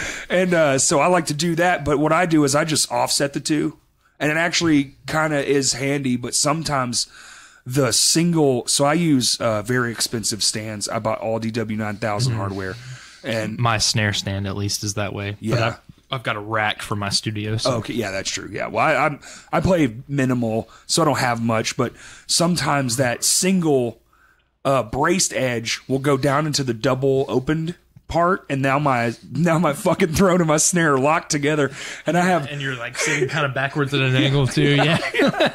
Because of the cross brace, it'll land right on top of it, and I'm like, oh no. Yeah. I'm playing like a fucking Muppet now. No, those moments are fun though, when you like somehow screw up your setup playing live, and you're like, I'm just going with it now. Here we are. The hardest part for me is the rest of my band's equally as crazy. So when I'm trying to unfuck something I just messed up completely, and I'm not focusing on the show anymore. Now I'm just playing. Like, I gotta get this done. Blah blah blah. Like last night, for some dumb fucking reason, the snare mic, it fell on my snare drum 5 times throughout the set, and I would have to just be playing one-handed. And like grab this microphone and shove it up in the clip, and I was like, "This is a pain." It takes a lot of mental energy to do that. Yes, it does. You're already so like, it already takes a lot to get your arms doing so many different things, and then to have to like keep the rest of your body going while you're trying to adjust that that mic. Because I've got that same issue. I don't have, since I record my drums at my place, I generally have my mics on there all the time. And right. Yeah, my 57. Now I've got a rubber band around it so it won't slide out of the thing, but it just like pulls right out of there and just like hits on my snare. Yeah.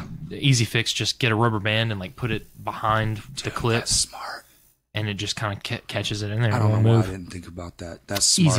Easy fix. I'm going to start bringing rubber bands to venues. I love, Shure makes this fucking microphone, dude. It's a drum mic, but it's an all-in-one. The clip, the thing, it's all one. Mm-hmm. You just go, boom, and it's rubber, and it just clips onto the snare head. I think it's called the it's Sennheiser, the E835, the drum mic version. Okay. And, dude, those things are the best. You put one on the snare, and they stay, there's nowhere they can go. They're all one thing. Interesting. They're the best. But he had a really nice snare mic, don't get me wrong, but he had the old school clamping system with the actual tom mic clip. Yeah. And he had to slide a real microphone in there. It was just like, I hit too fucking hard for microphone. It just vibrates right out of there. Right out. Yeah. Yeah, I do that same. I've bought like that Shure kit that's got like the 52 and a couple of 57s. And so I use the 57 on my top snare and the clip that came with it. And that it's just not tight enough to capture it. No, it's not. Like, I don't know why. You would think they would have a pressurized mic clip. Yeah. Yeah, I don't know. It just isn't. So yeah, I have to put a rubber I'm doing band that now. I'm going to put rubber bands in my.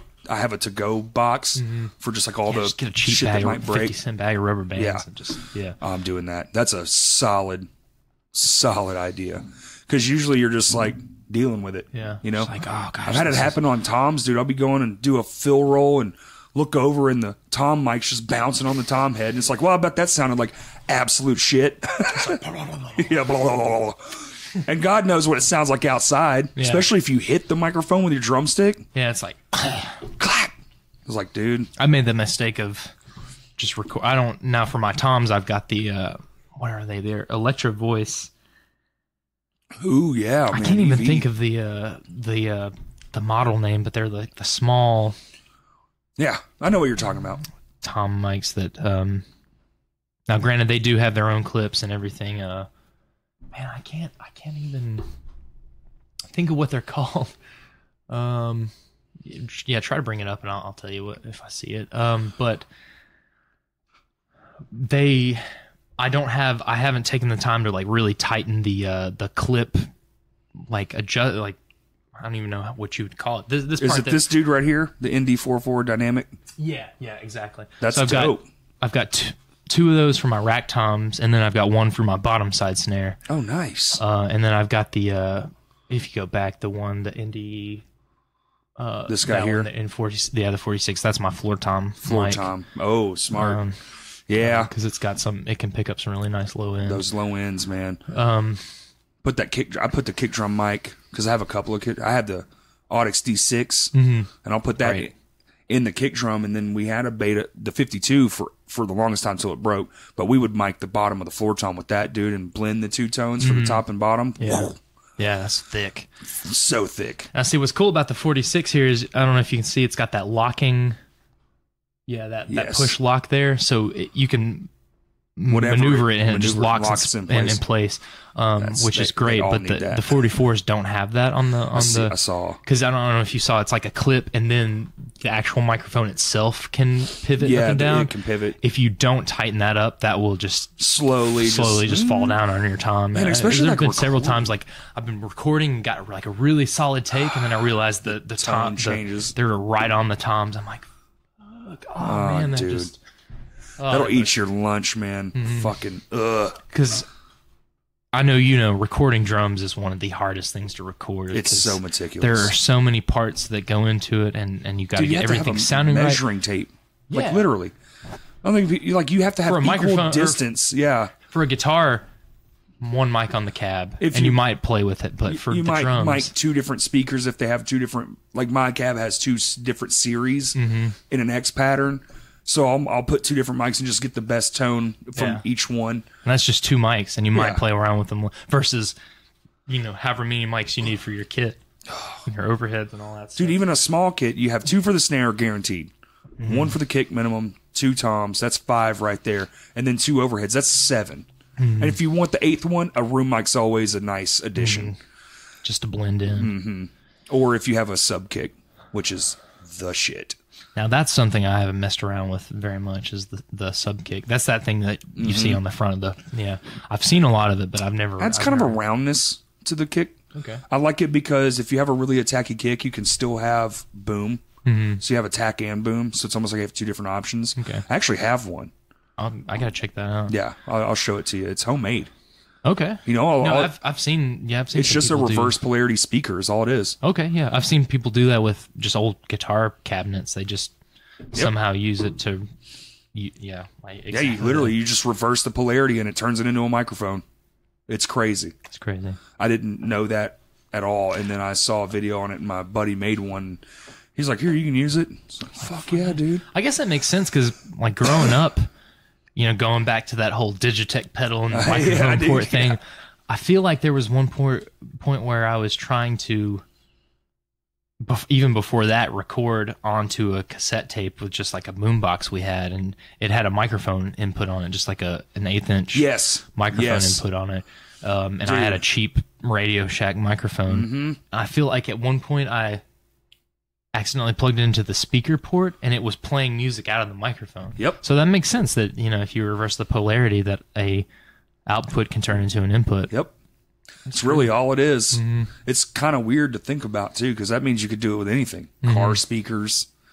I think it's what happens when when you hear shit coming out of your speaker. I think there's just some weird magnetic pulse going through the air. And for a minute, your shit's just all weird, and you're like, you just hear a trucker from 4 miles away for no particular fucking reason. And that's not too far fetched. But man, I don't know, man. I'm excited. I'm excited to see where your company goes. Me too. I love more than just music too. I just love local businesses. I try to do as much local shopping as humanly possible when it's permitted. Sometimes it's not possible. Yeah, sometimes you have to go for the big box chain shit.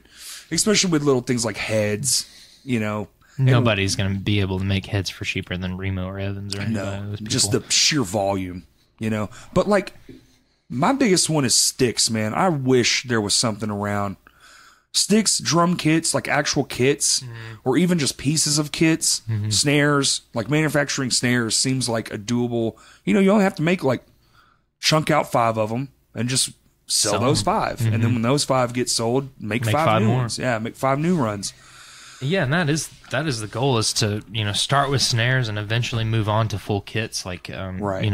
I've been talking to Jared Ives again. Like, he's my only endorsing artist right now. Yeah. Like I said, I let him borrow. Fucking good one though. Dude, he's so insane, dude. Oh my gosh, that dude. Jared, I love you. He crushes you guys. Yeah, dude. At everything. Deep Sequence. Yeah, is just killer. Like they're great, and it's like everything he touches is gold, man. He's just one of them guys, dude. Yeah, and so having him backing me up not only is great for the business, but also like warms my heart because I love that dude. I love that he's willing to like go out of his way to support what I'm doing, and same for you. Like, and that's I'm not trying to get a lot of validation. I just want to be able to provide this the service and these products from my people. Like, I love Arkansas. I me love too.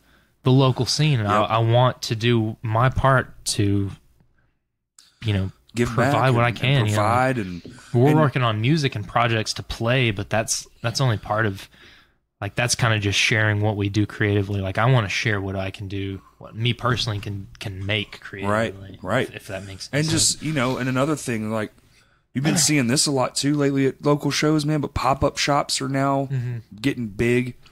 Yeah. This is something that you used to never see. It was every now and then, if there was like a big all-day show, you'd have like a couple of people like selling books which really was just, they'd go to the library and just bring some books and try to sell them. Or whatever. And like festivals, you see pop-up shops, but they're mostly selling like crystals and just stuff. like last night, there was Ben Thrifting Vintage stores, was there. Yeah. Who else was there? Roddy's. Farewell Skate Co. and the shit. Oh, I sound like such a dick right now. Man, yesterday was so insane. Oh, dude, I can't. When we got there, it was just go. Mm-hmm. I didn't even get a chance to go look at the pop-up shops. Between you seeing all your friends, you're getting pulled every which way, and then it's a different beast when you're actually performing. Yeah, it's like if you just go. Like, I feel like sometimes I feel like I come off as a dick, but I'm not trying to be. Well, dude, you've got so many things to worry about. Yeah. Like, and that's, if people think you're a dick for focusing on what you're there to do, like, whatever. Yeah. It sucks, though, because you want to talk to everyone, but when there's 400 people in a building, you can't talk to all those people. You can't talk to everyone. Yeah, it's impossible. Until you get on stage, and then you can talk to all of them. Right. Now we're talking. Yeah. Now we're sweating. I get that. Like, it's been a while since I've played a show, but I remember that. Like, you get to the show, you set up, and it's just like, it's like a mode. My wife calls it show mode. Mm-hmm. Like, your brain just like switches, and you're just in this. You don't think about anything else. You just think about doing your best. And most of the conversations when we get to the venue is, hey, this part, this thing, like you've already worked on the show, but now you're breaking the points down meticulously. Like, oh, okay, well, do this, maybe set this here. I focus a lot too on like setups. I like to go in and read a room first and decide, okay, we should do it like this. I spend maybe too much time working on like the little, but I always think, devil's in the details. So if you want it to be as perfect as you can do it, you have to pay attention to all the little shit. Mm-hmm. And it's very true. And I don't know. Maybe I'm just fucking OCD. I think we all are in a certain capacity when it comes to our own creative expression. Yeah. Because I'm that same way. I'm not necessarily controlling or a control freak by any means, but when it comes down to how my sound is or how I'm being represented in the thing, like, I want to make sure those details are right. Yeah. I don't want to half-ass a show or half-ass a recording or anything like that. It's, I don't know. There's something to be said about that level of commitment, though. Yeah, it's hard though sometimes, especially when you're doing it all for it's what seemingly is nothing. Really, it's your personal gain, like how you feel about it after you're done. It's all for like mental stability or whatever. Yeah. But sometimes it's like, man, shit. I could have just went and been an accountant. Where's the fun in that, though? There's no fun in that. There's no fun. There's a Ferrari, maybe. Yeah, you could be a good accountant. You could. That's the thing. Like, you can pursue any other career and probably make way more money than you do as a musician. But when are you gonna? Yeah, when are you gonna feel as much fulfillment or joy as you do? To me, nothing. Yeah, nothing. Like, that's my church. I'm not a religious man by any means, but music is my 100%. religion and my church. Like, whenever even if I'm by myself, just jamming to like a backing track or something crazy, or when I'm in a room of 10 people jamming like crazy, like, every bit of it is a religious, emotional, isn't it? Experience. And when it's good, man, it's not even describable. Mm-hmm. You're just like, everybody's looking at each other and grinning, grinning the biggest grin, and all you can do is like, dude, that jam that we did for like, it was like 30 minutes, dude. How the fuck? Even 30 seconds, And then you break it down. You're like, when I switched, you switched. Did you know I was going to do that? I was like, we're just feeling it, man. Just feeling it. And that's the beauty telepathy. Of it. Especially when you can get a group of people together that you can feed off of. Oh, it's the best, dude. Man, I see a lot of bands, not original bands, mostly like cover bands, like older yeah. guys who are just want to play shows. They're just there and they're playing the parts, and they're, you know, it's good, it sounds great, but they're not really putting their whole hearts into it. Yeah, you know, it's more. I think that's more of a money thing. It's like, here's a thing. I like to play music. I can make some money doing this on the weekends. It's supplemental income. Cool. You know, it's like a little bit different take on. I don't know. As much money as you can make doing that, I would never sell out to that point. I've considered joining a few cover bands or starting some cover bands. I still want to do a Talking Heads tribute band because I love Talking Heads. That would be fucking awesome. Well, tribute and cover is totally different. Yeah. Tribute's based around a sole act. Exactly. Yeah. Like, you know, every Led Zeppelin tribute band, and I think there's even a few Metallica ones now, and you know. And there's Steely Dan tribute bands. Right. You know, like every big band that you can think Has of, there's tribute. probably a tribute band for them. Kiss I've has seen Mini Sublime Kiss. tribute bands. What's that? Kiss has Mini Kiss. Mini Kiss. The all little person Kiss. I haven't seen that. Or you fucking see it, dude. It's epic. Oh, I gotta check that out. Yes, you That's do. awesome. Mini Kiss is fucking hilarious, dude. Okay, I'm gonna check that out. It's just little people, but they're Kiss. But they're and they Kiss. do a good job too. That's crazy. And see, that's the difference between, I mean, in my experience, between tribute and a cover band. Right. It's like a tribute band is all about recreating what that original band was trying to do. Like the Talking Heads tribute band I've seen, they pretty much did the entire Stop Making Sense. Like, I don't know if you've ever seen that DVD. It's a crazy cool DVD. I don't think I've seen that. I don't know if you like Talking Heads, but I know who they are. I mean, I always do when it's on, but I'm not like, I don't actively search it out or whatever. Yeah. But I'm not like, Talking Heads, you know. Yeah. No, it's not like that. But, you know, like most tribute bands I've seen, like they will play the actual set list that band would have played. Sure. And do it in that style of that band. Like when I went to Birdfest a couple years ago, there was Talking Heads tribute. There was a Sublime tribute band. There was It's a festival of tribute bands? Whoa. Yeah, it was Birdfest, which originally was Schwagstock, which is the Schwag, so they're a Grateful Dead tribute band. Okay. And I don't remember what happened to their big Schwagstock festival. I think it got busted for drugs or something like that. Imagine that. Now they're doing Birdfest, which is at Birds Adventure Center in Ozark, Arkansas. Oh, okay. And I went a couple years ago when it was still kind of small. I haven't been since then, but Erickson and I went, and it was really cool. And it was mostly tribute bands. There were a couple of original bands like Mountain Sprout and some other Free Verse, I think, which Scott Southern played the drums on. Badass.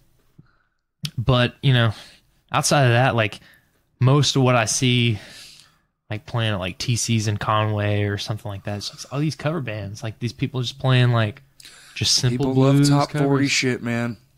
Yeah, you know, I'm not like discounting those people. They're great musicians to pull that kind of stuff off, but that's just not what I want to do. I actually you know? kind of started a thing.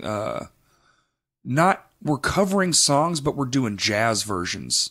See, that's different. That's So totally it's like a swing jazz. Like we did a Folsom Prison, and we did a Nora Jones song so far, and we're doing a couple of other like what we would consider indie acts that are smaller, less mainstream bands. Yeah. But we're doing it's like a jazz fusion version of those songs. Yeah. That would play. And really, the idea is to like go to like a hotel lobby, sit up, play for 4 hours. But we want to like at one. The girl who's singing has a voice like a fucking angel.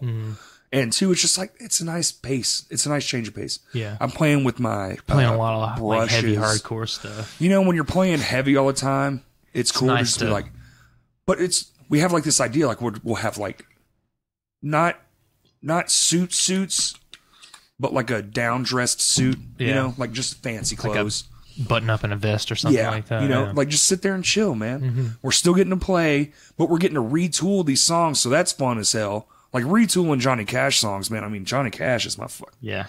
I mean, he's in this room twice. There he is right there. Oh, yeah. Yeah, with a pick. But like, you know, that to me is fun as hell because it's like not necessarily paying tribute to the legend, but just kind of fooling with it, you know? Just like, what would my version of this in this way sound like? Yeah. Plus, it really tests my abilities as a drummer. So, like, because, you know, playing loud and fast is all I've really done the majority of the last 20 years. Just beat the shit out of shit animal. Yeah. You know, I've got a tattoo of him on my fucking arm. Yeah. You know, but now it's like, as I've gotten older, I'm like, man, I want to kind of like do other stuff too. Mm-hmm.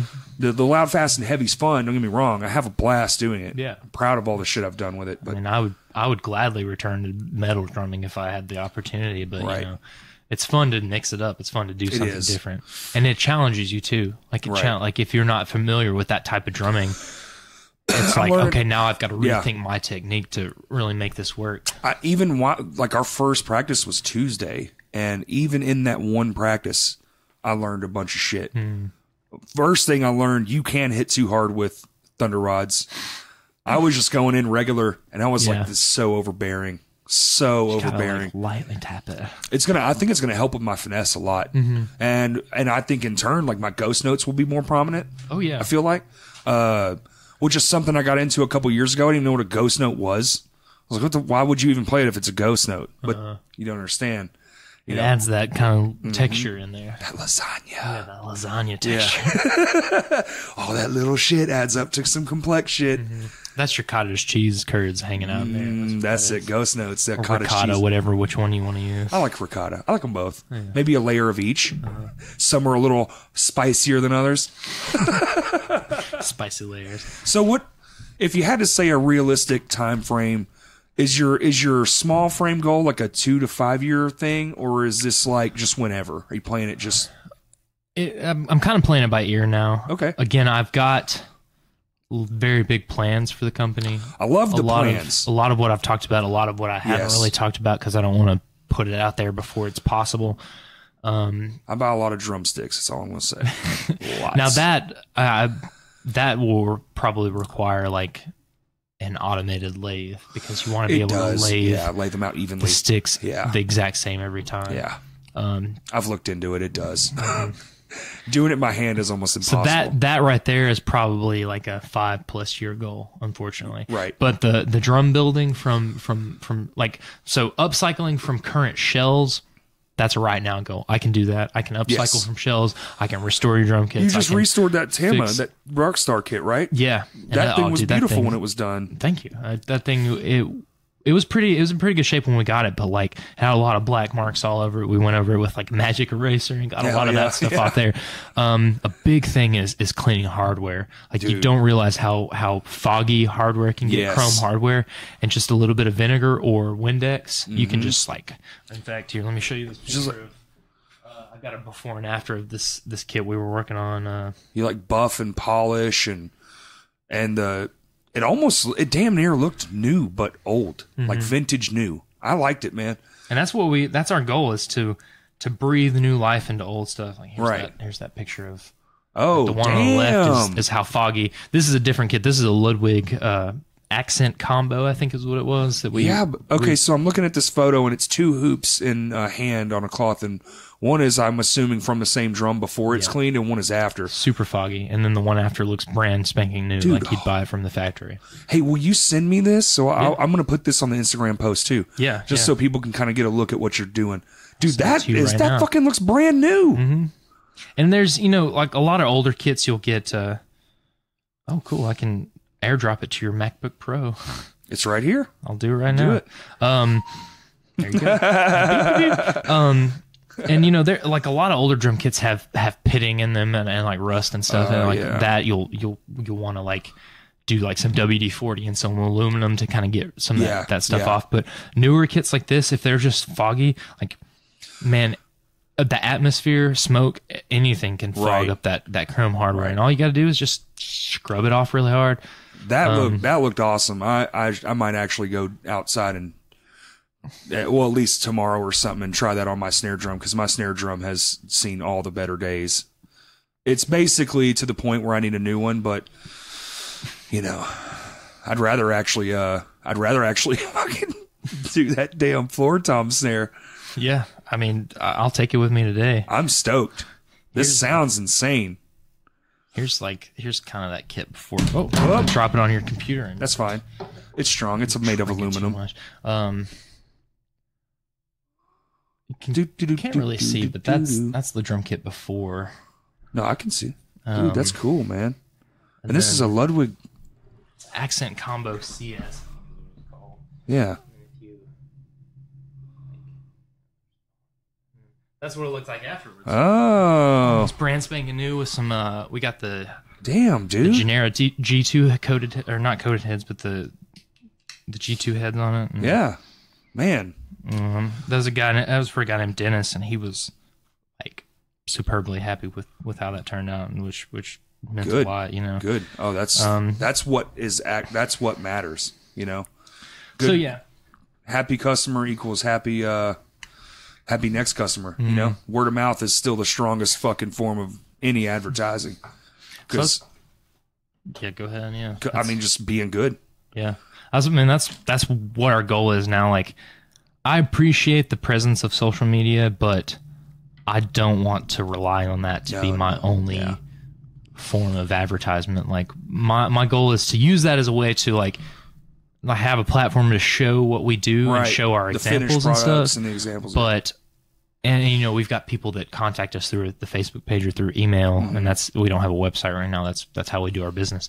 But you know, I want the eventual goal to be like, you know, we work for enough people and they're just like, yo, y'all got to go to Ozark Drum Collective because they're doing work. And you know, I try to be humble and I try to speak relatively like even of myself, but I have very high attention to detail. Yeah. If you bring me a drum kit, I'm going to like scrub it until it's pristine. Oh, yeah. I'm going to get everything. I'm going to post that picture. It's ridiculous. That hoop literally looked brand new. Night and day, right? You can't even see the pits anymore. Yeah. Like they're gone. Yeah.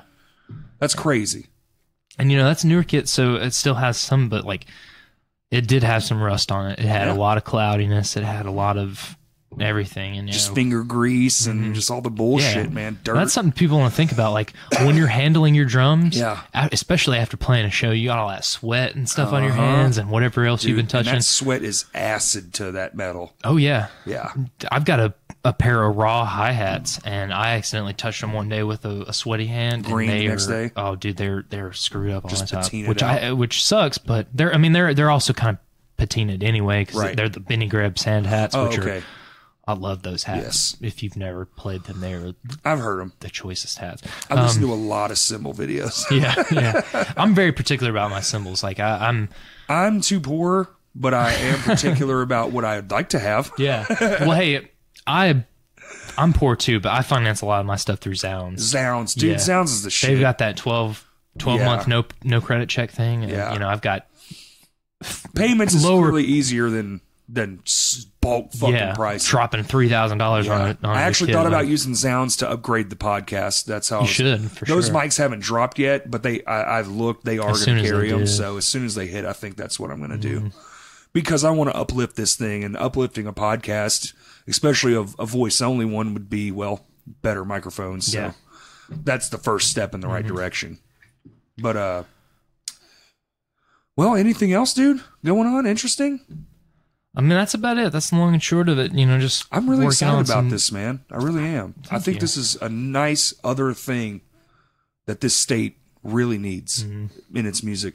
I mean, there's a void there, and we're trying to fill it. I mean, there are people who like there's Romco who they I don't know if they service drums, but they've got a lot of vintage drums. I think they're a vintage drum servicing. They are place pretty pricey though. Like we checked them out, and like you know, you can like an unrefurbished old Ludwig Acrolites, several $100s. Oh yeah, in terrible condition. Yes.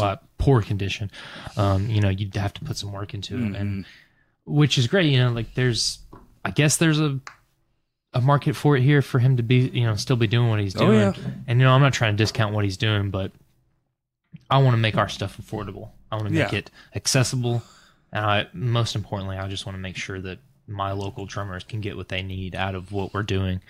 Because, you know, we're not trying to take advantage of anybody. We're not trying to, you know, I want this to be my business because I hate working for the man. And I eventually, before Keely and I have kids, I want to be a stay-at-home dad and have my own company where that's kind of the big goal of this. That's solid, man. That's solid as a rock. Several years down the road, hopefully I can either quit my job or cut down to part-time. That'd be the shit. I've always thought about that. Like, what could I do to just work part time? Like this podcast, for instance. You know, if I could find a way to monetize it and grow it big enough. I would much rather do this. It's growing. I haven't met a single person that, like, when I mention, oh yeah, I'm going to be on Crashcast, they're like, fuck yeah, that's awesome. It is weird, you man. know. It's so that I actually have. I haven't not noticed. So I've been talking to a lot of younger friends. Like, what do you think? Because man, I'm behind the curve. I was born too late. The internet was something that existed after I was out of high school. Like, yeah. I mean, it was in my high school, but dude, it was shit. It was dial up. It was garbage. Yeah, you couldn't do nothing. It Early was days of the internet. The fact that the internet survived how shitty it was is kind of impressive. But enough people were just like, oh my God. And I was just like, whatever. So kind of on me. I should have paid more attention. But yeah, man, I've been talking to a lot of people about what's the next thing because this got way more traction than I ever thought. So my goal was to... For good reason, though. You know, I mean, I'm trying. I mean, and I want to uplift everyone as much as I can. I don't want to... You know, the real goal... I was actually talking to somebody about this the other day. My real goal was just to leave behind like a blueprint. You know, if everyone's talking and we're all communicating, communication's key. That's what is everything. Especially in this digital age where everyone receives their validation through other people's... posts and stuff. And like these long form conversations where you can hide in a 3-minute soundbite. You can't hide in a 3-hour conversation. You're going to break down. The walls are going to come down. You're going to say something or do something. And I was like, but that's more honest. I just want to have an honest conversation. Well, what's your side like? What's your side like? Well, how do we all work together? Because it seems like we all want the same shit. We want a thriving music scene that we can all come up in. And here, as of late, man, I mean, dude, just the last 2 days, Vino's sold out. Rev Room, damn near sold out. Like, that's crazy. Yeah, the music scene is growing a lot. And it's cool to see. It's cool, really cool to see. Now, I unfortunately haven't been a part of it for several years since Seamless kind of fell out of fashion. Right. But you're coming back. You got those two bands, Bird something or other. Bird Bones. Bird Bones. And Pedal Weather. Bird Bones is cool. That just like one of Bobby's coworkers called him Bird Bones because he's kind of skinny. Yeah, skinny. And he's like, that's my band name, I guess. I like it already, and I've never even heard it. I'll show you some stuff after we do plug all your stuff real quick. Like, where can we find drum collectives, Instagram, Facebook? Yeah, you can find me at Ozark Drum Collective, and that's for Facebook and Instagram.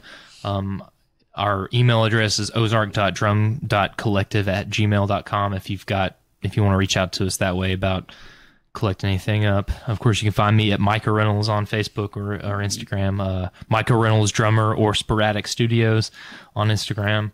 Those are my kind of personal pages. I do personal post on Sporadic Studios, and then like my drum related, performance drum related stuff on Micah Reynolds Drummer on Instagram. And then outside of that, just if you can just search Ozark Drum Collective, you should find us. Awesome, dude. Well, and seriously, anything y'all got, drums, cymbals, if it's within the realm of possibility, we can make it happen for you. That's awesome. Yeah, that's important. That's important. And if you think I think that's one of the bigger things to coming on here too is to let people know. It's like, you don't have to go buy a whole new drum kit. Sometimes you just need to have yours worked on. Yeah. We can make a subpar, quote unquote, subpar drum kit sound like, we can't make it sound like a DW or something like that, but we can make it sound at least mid-level or more. Yeah. We can do our best to upgrade the tone and the sound and all that stuff. And it's like, we've talked about a lot of factors in drums. It's not just the drums themselves. It's the hardware, it's the heads, it's the sticks, it's how you play them. There's, a whole host of factors in the drum.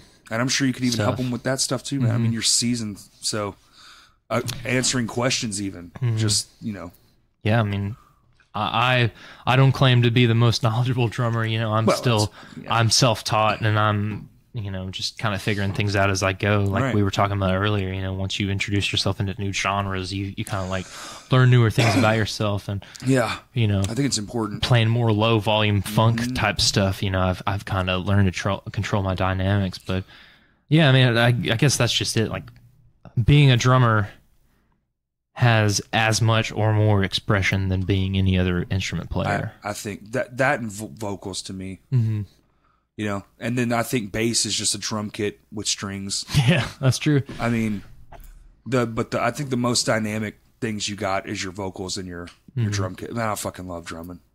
It's next level. That's why I was excited to come talk to you, because I knew you were a drummer. Yeah. Or, you know, that drum spirit is just... I nerd out, man. I can talk for days and days, but fucking got this thing I got to go to, and Micah was kind enough to come over in the morning, man. I really do appreciate you for doing that. Hey, man, I was excited to have I know you had to work last night, so... Yeah, that's... you know, I got in bed early enough to be here. Okay. So. I didn't, but then my old body decided to just say, wake the fuck up. 3.5 hours sleep. Now I got to go do this other thing. But, dude, I really appreciate it. Thank you, man. You'll have to come on again for sure. Yeah. We'll talk shop about, you know, the old days of the music scene and what that kind of crazy time was like, because you actually were in that weird space. Yeah. Like, Seamless was definitely in that era of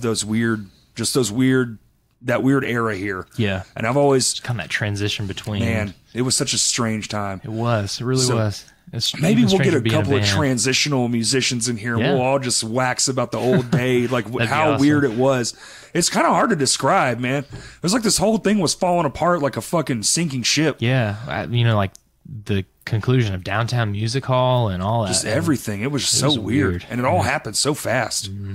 Just a few years. Now here we are, and things are thriving again, and it's impressive, awesome, and it's inspiring, and yeah. Well, thanks again, man, and everybody, you know where to find us on the fucking internet. The links are in the description. So, and if you do, man, text me a couple links. I'll put those in the description as well. Y'all guys can actually just link down, find Micah's stuff. Go check him out if you're a drummer and you just want to even just like see what he's got. Just go check him out, and maybe he can even help you fix some shit that's broke, man. But other than that, everybody, thank you for listening.